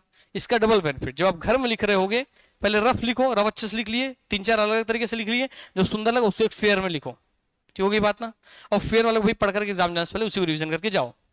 इसका होगा जब आप घर में रफ में लिखते रहोगे और 3-4 तरीके से उस आंसर को लिखोगे, उसमें एक सुंदर बनेगा, तो आप पहले चलिए 3-4 में ये ज्यादा अच्छा है तो पहले चूज कर लिए, है ना? यस। तो आपको पहले लिखने से स्पीड बढ़ गया, 4 बार 3-4 बार लिखे अलग अलग फॉर्मेट में, आंसर की पॉइंट्स रटा गया, रटने का टेंशन खत्म, और आपको फाइनल पर चल गया कि इस फॉर्मेट में लिखना है, वो डिसाइड भी हो गया। अब कंफ्यूजन होना ही नहीं एग्जाम में, इससे जुड़ा फॉर्मेट पूछेगा, इससे जुड़ा क्वेश्चन पूछेगा, ये चिपकाऊंगा, खत्म। तो आपका सब चीज हो गया, क्योंकि रिटर्न मेंस आंसर राइटिंग में केवल नॉलेज सबके पास है, सब प्री पढ़ के गए, सबको भी एक ही पॉइंट्स रटा हुआ है। सिलेक्शन किसका होगा? जो इसको फॉलो करेगा। समझ आ गया बात ना? पॉइंट सबके पास है, फैक्ट सबके पास है, आप उन फैक्ट को कैसे संजो के, कैसे पिरो के रख रहे हैं और कितनी स्पीड में लिख रहे हैं, उसी खेल है। मेंस में सबके पास पॉइंट्स है, फिर सबको स्पीड भी मिल जाएगा। अंतिम खेल अटकता है स्पीड पे, स्पीड स्पीड स्पीड स्पीड नहीं है, मेंस नहीं निकलेगा, 10 साल हो जाए 20 साल हो जाए, मेंस में इतना प्रश्न लिखना होगा, इतना प्रश्न वो फट के भैया क्षेत्र हो जाएगा, एकदम एग्जैक्टली यही चीज बता रहा हूं आपको मैं। हाथ छेद हो जाएगी भैया, आपका हाथ गड्ढा पड़ जाएगा, हाथ दर्द देखे उंगली पर खून तक निकल जाएगा, इतना तकलीफ होगा, लिखना पड़ेगा ही। मतलब आप स्पीड प्रैक्टिस करो। कैसे करना है स्पीड प्रैक्टिस भैया? आपको सिंपल सा बात है, कोई क्वेश्चन आंसर मत लिखिए, स्पीड प्रैक्टिस। स्पीड राइटिंग और आंसर राइटिंग दो अलग चीज है। क्या क्या मैंने बोला? एक है स्पीड राइटिंग, दूसरा क्या है? Answer writing. क्या है? आंसर। आंसर राइटिंग आप एग्जाम के अनुसार करते हैं, स्पीड राइटिंग अपनी प्रैक्टिस लिए करते हैं। स्पीड राइटिंग जब आप करें, नॉर्मली पेंसिल पकड़ लीजिए, एक पेन पकड़ लीजिए, एक रफ कॉपी ले लीजिए, चना मुर्गा का मिल रहा है जो पेपर पकड़ लीजिए, और नॉर्मल उसमें भैया गाना गाइए आप, तू मेरी दिल मेरी जावे तेरे लिए मैं कुर्बान बे, मतलब मुंह से निकल रहा तो लिखाना चाहिए, इस स्पीड को पकड़ना है। इसमें आपको पढ़ करके सोच के लिखना, मैंने आप सोचना नहीं है दिमाग को, जो कंठस्थ है गाना, मछली जल की रानी है, जीवन उसका पानी है, तो मुंह के साथ चलना चाहिए पेन, ये स्पीड राइटिंग। आंसर राइटिंग जो मैंने बताया, सोचिए, फॉर्मेट निकालिए, समझिए, तब लिखिए। तो स्पीड राइटिंग आंसर राइटिंग दो अलग चीज है। क्लियर हो गई बात ना? स्पीड राइटिंग प्रैक्टिस घर में होना चाहिए, एग्जाम से पहले होना चाहिए। अगर स्पीड नहीं है कोई मतलब नहीं, आप पढ़े सब हो, क्वेश्चन छोड़ के आगे एक तो 15 नंबर का क्या मतलब, पूरा पीछे पार। तो पूरा अल्टीमेटली एग्जाम का एक ही लक्ष्य है, जो एग्जाम मेंस क्रैक करता है, वो है स्पीड। तो सबके बाद लास्ट में अल्टीमेट एक ही पॉइंट आता है, वो स्पीड स्पीड स्पीड। स्पीड बढ़ाने के लिए मैंने आपको स्पीड राइटिंग बता दिया है, उसके हिसाब से आप स्पीड राइटिंग की प्रैक्टिस करेंगे। क्लियर हो गई बात? यस। 8वें पॉइंट के बाद आ जाता है भैया 9वां पॉइंट, व्हाट यू बिकम। क्या? What you become. आप अपने आप को किस बड़े पोस्ट पर देखना चाहते हैं? क्या अगर आप अपने डिप्टी कलेक्टर रिपोर्ट देखना चाहते हैं तो जो सब बोलते हैं दीवार में डिप्टी कलेक्टर चिपका के रखा था, ये केवल चिपकाने तक का कहानी नहीं है बाबू। अगर वो चिपका वो देख के आपको हर दिन अपनी जिम्मेदारी याद आ रही है, हर दिन अपनी लापरवाही से आप रुक रहे हैं, हर दिन घर से बाहर टाइम पास पैर निकालने से पहले आपका कदम रुक रहा है वो देख करके, तब आप दीवार में चिपका के लिखिए। चिपका कर रख दिया और कोई फर्क ही नहीं पड़ता, तब भी सो रहे हैं ठलहा टाइप, घूम रहे हैं ठलहा टाइप, छुट्टी मना रहे हैं, शादी मना रहे हैं, मामा की शादी में, चचा की शादी में, पिक्चर मूवी, एक दिन का छुट्टी मिला त्योहार के लिए 5 दिन का छुट्टी मना रहे हैं, तो उसके लिए चिपकाना नहीं है। ये उन बेफालतू लोगों के लिए नहीं है चिपकाना पेपर, और नहीं तो जो आपका लक्ष्य है उसको चिपका दीजिए अपने घर में। और जब भी कहीं कुछ हो तो रूटीन बना लीजिए, जब उठूं तो सुबह अगर उसको देखूं कि हाँ यार मेरा दिन का शुरुआत कैसे होना चाहिए, वो हर दिन आपको एहसास दिलाए कि आप किस चीज के लिए तैयार हो रहे हैं, आप क्या बनने जा रहे हैं, कितने लोगों का भविष्य आपके हाथ में होगा, कितने लोगों की जिंदगी आप बदल सकते हैं। मरते जीवन सब लेते हैं, मरते सब हैं, आप अपने जीवन को अमर कर सकते हैं, ये अपॉर्चुनिटी मिला है। आप किसी गांव के लिए भी कुछ अच्छा काम कर दिए, मरते दम तक वही आपको पुतला बना के लोग पूछेंगे, बोलेंगे कि वो इसने बाबू रही से, इसने करत रही से करके। तो आप मर करके भैया अमर होना है तो भैया वो मुद्दा करता है इस पे। आपको लग रहा है कि यार मेरे दोस्त बोले चल घूम के आएंगे टपरी में चाय पी के, उससे पहले दीवार निकली डिप्टी कलेक्टर, भाई मेरा पढ़ाई नहीं हुआ है नहीं जाऊंगा, आधे घंटे बाद जाऊंगा। जीवन जिए, नाचिए गाइए खेलिए कूदिए, मूवी देखिए, सोना मोना जादू टोना, गर्लफ्रेंड के साथ सब चीज कीजिए, कोई दिक्कत नहीं भैया मेरे को। आप गर्लफ्रेंड वर्लफ्रेंड रिश्ते में रिलेशनशिप में कोई इशू नहीं, सब चीज जीवन के हिस्से हैं, सब जरूरी है, मगर सबसे ज्यादा जरूरी कौन है वो डिसाइड होना चाहिए, और सबका एक टाइम बना होना चाहिए। जब मेरा पढ़ाई खत्म हो गया, रिवीजन खत्म हो गया, होमवर्क खत्म हो गया, तब मैं भैया सोना मोना जादू टोना से बतिया रहा हूँ, तब मैं दोस्तों साथ घूमने जा रहा हूँ, तब ठीक है, और नहीं हुआ तो नहीं जाऊंगा। सुना के बाद, क्योंकि सोना मोना जादू टोना, दोस्त यार, माँ बाप, दुनियादारी, साथी वाथी, सब आपको भी एक दिन गाली बकेंगे, सब आपका एक दिन साथ छोड़ देंगे अगर आप सक्सेस नहीं हुए तो। एक माँ बाप के 5 बच्चे, एक डिप्टी कलेक्टर है भैया, और एक अगर प्राइवेट कंपनी में ऐसी काम करता है ना, तो उस घर में इज्जत भी उसको वैसी मिलती है, यानी कि 5 बच्चे 5 के बराबर प्यार मिलेगा, नहीं मिलता। जो डिप्टी कलेक्टर होगा उसका बात का वैल्यू होगा, बोलेगा ऐसा होना चाहिए तो ऐसे ही होगा वहां पे, भले गलत बोले। तो माँ बाप जब अंतर करते तो इस समाज से आप उम्मीद नहीं रख सकते कि समाज आपके साथ व्यवहार वैसे बहुत अच्छे से करेगा। आप तो समाज को गाली भी नहीं बक सकते, समाज मेरे साथ ऐसे ट्रीट कर रहा है, देखो ना मैं सक्सेसफुल नहीं हुआ, तो ऐसे ही ट्रीट करता है समाज। सुनवा गई बात ना? तो हमेशा आपको अंदर याद रखना चाहिए ये बात, तो महसूस होना चाहिए कि आप किस पोस्ट की तैयारी करें, उस हिसाब से सिंसियरिटी मेच्योरिटी आना चाहिए। नहीं कि एक दिन क्लास गए, 2 दिन गायब, 2 दिन गए, 4 दिन गायब। सबसे बड़ा लॉस क्लास गेप होता है, मेरे पर्सनल जीवन का एक्सपीरियंस है, बार बार कहानी सुना चुका हूँ, आज नहीं सुनाऊंगा, है ना। 6 महीने पछताया था इस चक्कर में। तो ये क्लास गेप मत करना किसी भी हाल में, ये तो बहुत लॉस हो जाएगा। इसलिए आप क्या बनना चाहते हैं, अपना भैया पूरे पोस्ट की एक सूची है, वो सूची आज आपके ग्रुप में मैं डलवा दूंगा, या आजकल जब भी वो डलवा दूंगा मैं पूरी। देखिए कि भाई पीएससी में ये पोस्ट होते हैं, क्लियर हो गई बात ना। उसमें से जो आपको सुंदर लग रहा है, जाना पहचान लग रहा है भैया, एक फाइनलाइज कीजिए, ये चीज बनना, नहीं तो डिप्टी कलेक्टर फाइनल करो, डीएसपी फाइनल करो, क्लियर हो गई बात ना। एक डिप्टी कलेक्टर और एक डीएसपी फाइनल करो, यही बनना है सर, डीसी एंड डीएसपी बस। एक सिविल सर्विस, एक सर आपका पुलिस विभाग, ठीक है।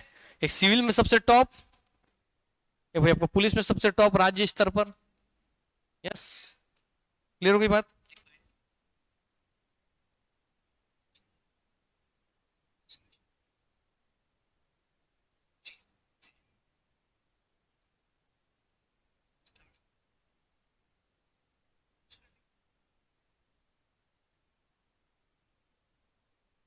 बताओ, ऐड चल रहा है,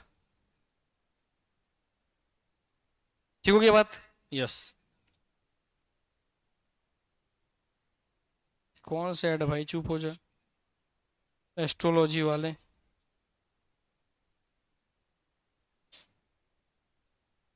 ये आजकल एस्ट्रोलॉजी वाले ज्यादा आ जा रहे हैं, हो गया। तो नॉर्मल पर गोल क्लियर हो गया आपको कि आपको क्या बनना है, ये फाइनलाइज होना चाहिए। और आपको हमेशा हर दिन अपने सामने रखिए, और हर दिन अपने आप से पूछिए, उठने के बाद पूछिए कि आज मेरे को इसके अनुसार दिनचर्या लेके चलना है।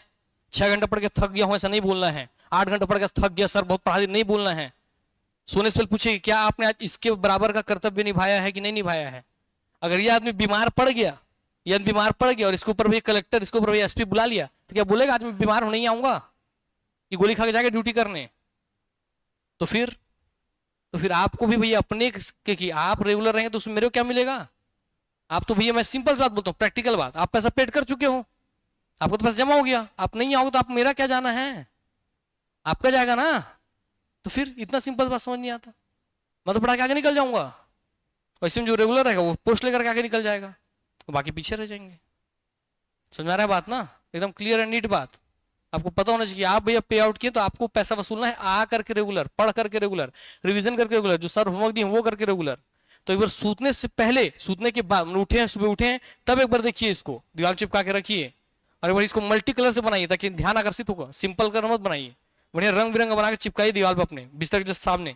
और सोने से पहले पूछे क्या आज मैंने इसके लायक मेहनत किया, क्या आज मैंने कुछ पिछले दिन से कुछ अपने आपको बेटर बनाया क्या। अब 2 घंटा पढ़ते थे, 2 घंटा 10 मिनट पढ़ा क्या, 2 घंटा आज 15 मिनट पढ़ा क्या, 20 मिनट पढ़ा क्या, 2.5 घंटा आज पढ़ा क्या। हर दिन पिछले दिन से बेटर बनने का कोशिश कीजिए, एक साथ पहाड़ नहीं फोड़ना है। क्लियर हो गई बात ना? हाँ, धीरे धीरे हर दिन खुद का बेटर वर्जन बनाइए। एक बार सुबह उठने के बाद, एक बार सोने से पहले जरूर अपने आप से पूछिए क्वेश्चंस, तो आपको भी तब वो आपके अंदर वो चीज बताएगा, आपको खुद एनालिसिस हो जाएगा। आप खुद के बारे में खुद एनालिसिस ही कर सकते हैं कि आपने सही किया है कि गलत किया है, इसलिए किसी को बोलने की जरूरत नहीं पड़नी चाहिए। क्लियर हो गई बात? यस भैया। 9वां पॉइंट पे आ जाते हैं हम लोग आपके 10वें पॉइंट पर। 10वां पॉइंट पे सीधा सीधा what effort is necessary, what effort, आप जो बनना चाहते हैं, पॉइंट 9 में था वो, और उस बनने के लिए क्या एफर्ट आपको भैया नेसेसरी है।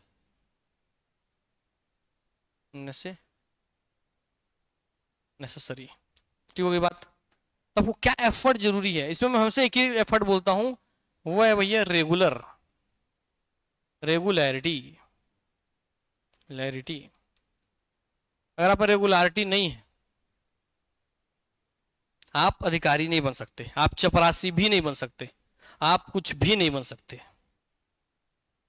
रेगुलरिटी, इस रेगुलरिटी का मतलब क्या है? क्लास में रेगुलर, घर में, होम में रिवीजन रेगुलर, होम में होमवर्क रेगुलर, होम में objective solve, objective solution regular. आपको बस 3 ही चीज करना होता है घर में। टीचर को होमवर्क दिया है वो कर लें, बाकी जो आज हम पढ़े वो रिवीजन कर लें और उस टॉपिक का ऑब्जेक्टिव सॉल्व कर लें, और कुछ नहीं करना। इतना सिंपल सा चीज है। एक ही सक्सेस मंत्र है, वो रेगुलरिटी, और कुछ नहीं। इसमें आप सब चीज इंक्लूड हो जाता है। अगर आप ये 3 चीज कर रहे हैं रेगुलर भैया, तो आपको पूरा सक्सेस होंगे ही होंगे। तो सक्सेस का एक ही मंत्र है, रेगुलरिटी, रेगुलरिटी और रेगुलरिटी। घर में भी और क्लास में भी, 2 जगह आपको रेगुलरिटी होनी चाहिए। पहला तो क्लास में, दूसरा आपके होम में। ठीक हो गई बात? यस। एक ही मैंने सक्सेस मंत्र बताया है। लास्ट भैया आपका जो 11 सूत्रीय कार्यक्रम, जो 11 सूत्रीय था, वो 11वां सूत्र है टूल्स दैट यू नीडेड। वो टूल्स जो आपको इस पूरे पढ़ाई के दौरान आपको लगेंगे। ठीक हो गई बात? तो आइए मैं एकदम बच्चे तरीके से लिखवा दे रहा हूं, वैसे लिख लीजिएगा। आपको लगेगा सर बुक, मतलब बुक लगेगी, है ना? तो बुक में लिख लेंगे एक बुक और एक दूसरा एक बुक, मतलब टोटल 2 बुक लग रहे हैं आपको। कितने बुक लगने चाहिए? 2। अब मैं अपने सब्जेक्ट के अनुसार बता दे रहा हूँ, सीजी जियोग्राफी के अनुसार बता रहा हूँ। आप हर सब्जेक्ट में अपने हिसाब से एनालिसिस करेंगे, उतना सिखा दिया मैंने। भाई पहला आपको लगेगा कि जो भी आपको बुक दिया जाएगा सीजी जियोग्राफी, है ना, बुक फॉर सीजी जियोग्राफी। इसका मतलब आपके पास केवल एक ही बुक होना चाहिए सीजी जियोग्राफी का। 50-50 बुक नहीं, अपडेट हो रहा नहीं, अपडेट हो रहा नहीं, एक ही बुक रहना चाहिए। जो डाटा बोला है उसको अपडेट कर लेंगे भले। ज्योग्राफी में बहुत चीज नहीं बदलता है, जिला की संख्या, तहसील संख्या ये बदलेगी, बाकी भाई अक्षांश, देशांतर स्थिति, खनिज, जल प्रवाह सब बदलेगा नहीं, है ना? यस। तो ये एक बुक होनी चाहिए आपके पास थ्योरी की, एक बुक। और दूसरी बुक होनी चाहिए आपके पास सीजी जियोग्राफी के लिए, स्पेशली है इकोनॉमिक सर्वे। ये हर साल अपडेट होगा और इसी से आपका बुक अपडेट हो जाएगा, इकोनॉमिक सर्वे लेटेस्ट वर्जन। जो भी आपका लेटेस्ट रहेगा, वो जो लेटेस्ट चलेगा वो हर साल आपको बदलेगा। ठीक हो गई बात? तो जो भैया सीजी जियोग्राफी की एक ही बुक होगी, उसको हर साल अपडेट आप इकोनॉमिक सर्वे के आधार पर कर लेंगे। क्योंकि बदलने वाली चीज क्या है? कितनी खेती हुई, कितना धान हुआ, कितना खनिज था, कितना खनिज भंडारण था, कितना उत्पादन हुआ, वो सब इकोनॉमिक सर्वे में है। क्लियर हो गई बात ना? क्योंकि आप पहले ही पढ़े थे, ऊर्जा खनिज वाला सब चीज किसमें? इकोनॉमिक का हिस्सा है, इसमें सब दिया हुआ है। तो अपडेट इश्यू करना है बस। क्लियर हो गई बातें? यस। तो बुक भैया आपके जीवन में 2 ही होगा। तो आपके कल से आपके कॉपी में दोनों चीज दिखना चाहिए। एक आप सबको इकोनॉमिक सर्वे दिया गया होगा अर्जुना क्लासेस की ओर से, ये आपके पास होना चाहिए, और इसके साथ ये इकोनॉमिक सर्वे होना चाहिए कंप्लीट वाला। एक इसका क्रक्स गवर्नमेंट का इतना मोटा वाला है जिसमें पूरा दिया हुआ है। इसका क्रक्स जो बच्चों को पढ़ने के लिए आसान बनाया गया, तो ये होना चाहिए। ताकि इसको पढ़ें, टॉपिक में इंपॉर्टेंट पॉइंट पता चल जाए, तब इसको पढ़ने का आप औकात कर पाएंगे, हैसियत कर पाएंगे। सुनवा की बात ना। तो ये आपके पास इकोनॉमिक सर्वे की 2 चीजें होनी चाहिए, ये कंप्लीट इकोनॉमिक सर्वे, ये उसका क्रक्स। तो हम आपको दिया गया अर्जुना के द्वारा, ये आप लेकर के आएंगे अपने कॉपी में, यस। और दूसरा ये वाला लेकर के आएंगे, हो गया, बुक मैंने क्लियर कर दिया। और भैया सी, और ये हो गया इकोनॉमिक सर्वे वाला, इकोनॉमिक सर्वे का, और ये हो गया आपका, ये आपको मिल जाएगा, ठीक है बात, यस। तो हमारा बुक का काम खत्म। और इसके अलावा और बुक नहीं लेना है आपको, जो कॉपी बनाना है आउटसाइड इन मेथड पे, वही आपका एग्जाम निकलवाएगा। बुक हो गया सर क्लियर, मैंने 50 बुक नहीं लेना है, सक्सेस वैसा नहीं होगा। आइए बुक के बाद भैया आ जाते हैं कॉपी पर। कॉपी भैया आपके थोड़ा मेहनत वाला काम बता रहा हूं मैं, ठीक है, कर लीजिएगा वैसा, सिलेक्शन चाह रहे हैं तो, क्योंकि मेहनत ही तो अलग करेगा बाकियों से, क्योंकि छत्तीसगढ़ में मेहनत ही नहीं होता बच्चों से। 3 कॉपी लेंगे, कितनी कॉपी लेंगे हम लोग? 3 कॉपी लेंगे। ज्योग्राफी के लिए कितने कॉपी लेंगे आप मेरे?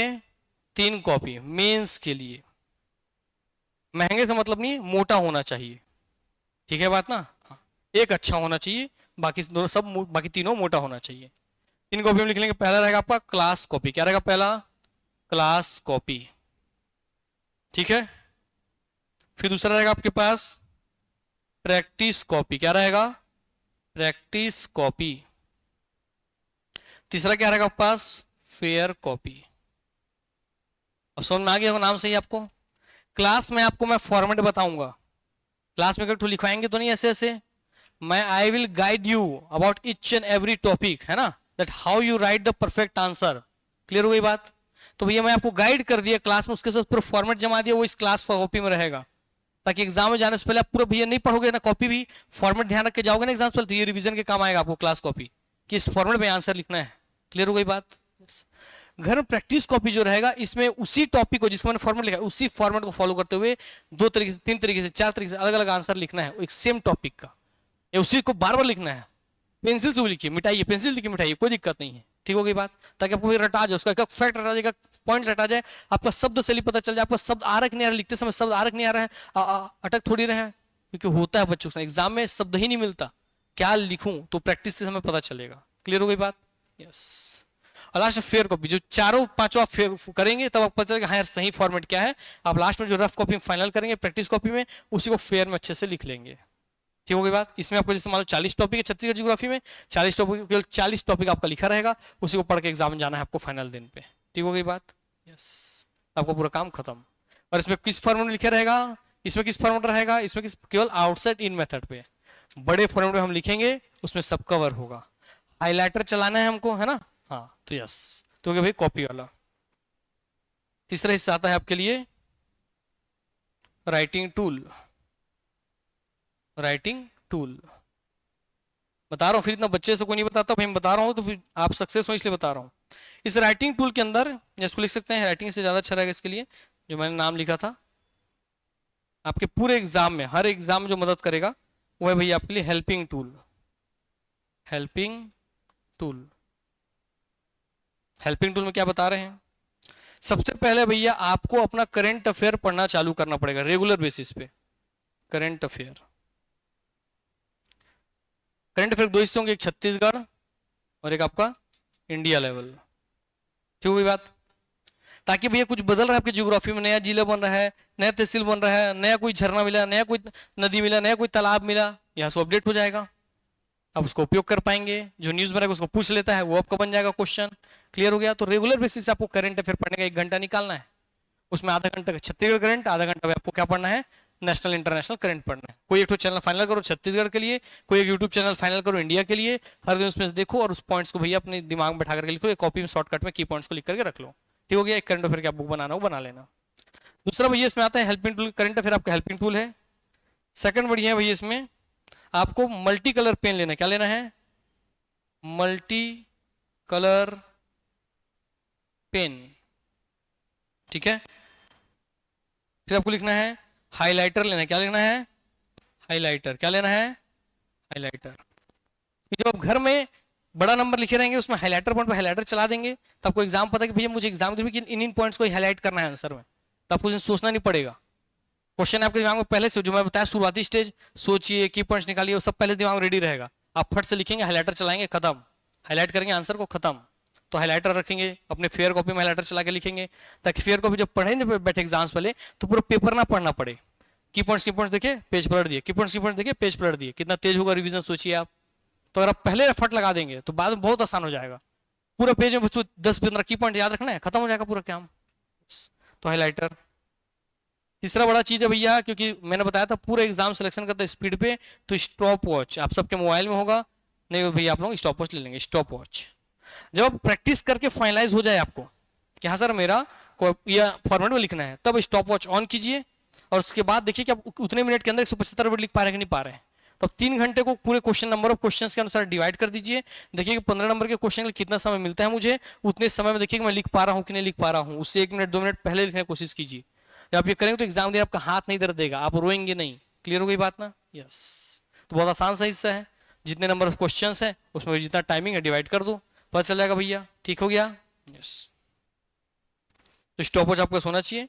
और लास्ट अल्टीमेट चीज है वो है भैया एग्जाम से पहले टेस्ट सीरीज। क्या है? Test series. क्योंकि आप जो इतना 11 मंत्र में क्या सीखे हो वो यहाँ पे आपका हैसियत औकात बता देगा। कितना सीखने के बाद भी आपका टेस्ट सीरीज में क्या स्थिति है, क्या आपकी गलतियां हैं तो उन गलतियों को आप सुधारेंगे एग्जाम जाने से पहले, और क्या आपने अच्छा अचीव किया उस पर भी आप और पॉलिश कर पाएंगे। ठीक है? तो जब भी टेस्ट सीरीज हो, मेंस का, प्री का, टेस्ट सीरीज बैठिए, क्लास टेस्ट हो बैठिए। फेल हो रहे हैं, कम आ रहा है, ज्यादा, उसको कोई मायने नहीं रखता। क्लियर होगी बात? मैंने बता दिया प्री वाले एग्जाम के लिए मैंने बताया है, उसके टेस्ट सीरीज क्या बताना है, 70 बन रहा है कि नहीं बन रहा है, ये सोच के। फर्स्ट सेकंड से मतलब नहीं है। ठीक, चलिए। तो इस तरह से आपका 11 सूत्रीय कार्यक्रम खत्म होता है। पूरा मैंने एक स्टेप आपको समझा दिया है, सिलेक्शन के मंत्र क्लियर है। कल से आपको भैया ये वाली कॉपी मिल जाएगी, इकोनॉमिक सर्वे लेकर के आएंगे दोनों। ठीक है? और जो कॉपी पे लिखा है, टूल जो लिखा है, ये सब आपके कॉपी बुक किताब में रहना चाहिए। ठीक है? प्रैक्टिस बुक आप घर में रख लीजिए, फिर आप घर में रख दीजिए, मतलब नहीं, क्लास कॉपी आप लेकर के आएंगे। बाकी ये सब आप लेके आएंगे, मल्टी कलर पेन, हाइलाइटर लेकर के आएंगे। ठीक हो गया ना? यस। तो कल से हमारा क्लास पूरे सीक्वेंस में चलेगा। कल हम अपने सिलेबस का एक एनालिसिस करेंगे, उसका हम लिखना सीधा चालू कर देंगे। क्लियर हो गई बात? सिलेबस के एनालिसिस में जो मैं आपको बताया है कि जो पूरा सिलेबस छत्तीसगढ़ का आज पेपर 5 पार्ट 3, उसको ऐसे की पॉइंट्स में लिख के लाइए कि फिजिकल में क्या क्या है, इसमें क्या क्या है, लिख के लाइए, ताकि आप पता भाई कल मुझे क्या पढ़ना है। इसका काम जब आप घर में खत्म कर ले, टिक कर दे इसमें कि ये खत्म। इस तरह से जब आपको सबके अंदर टिक रहे हो जाएगा लास्ट में, तब बोलेगा हाँ यार मैं तो पूरा कंप्लीट कर चुका हूं। अब आपको इतना कॉन्फिडेंट रहेगा कि कोई टेंशन नहीं, 75 जहां से पूछेगा पूछने दे। समझ में आ गई बात ना? यस। तो प्री का जो फॉर्मेट था उसको हमको एनालिसिस करके मेंस में उतारना है। ठीक है? कल हम उस पर बात करेंगे। ठीक, चलिए मिलते हैं नेक्स्ट क्लास में, तब तक के लिए धन्यवाद। Take care, love you all, good night, sayonara।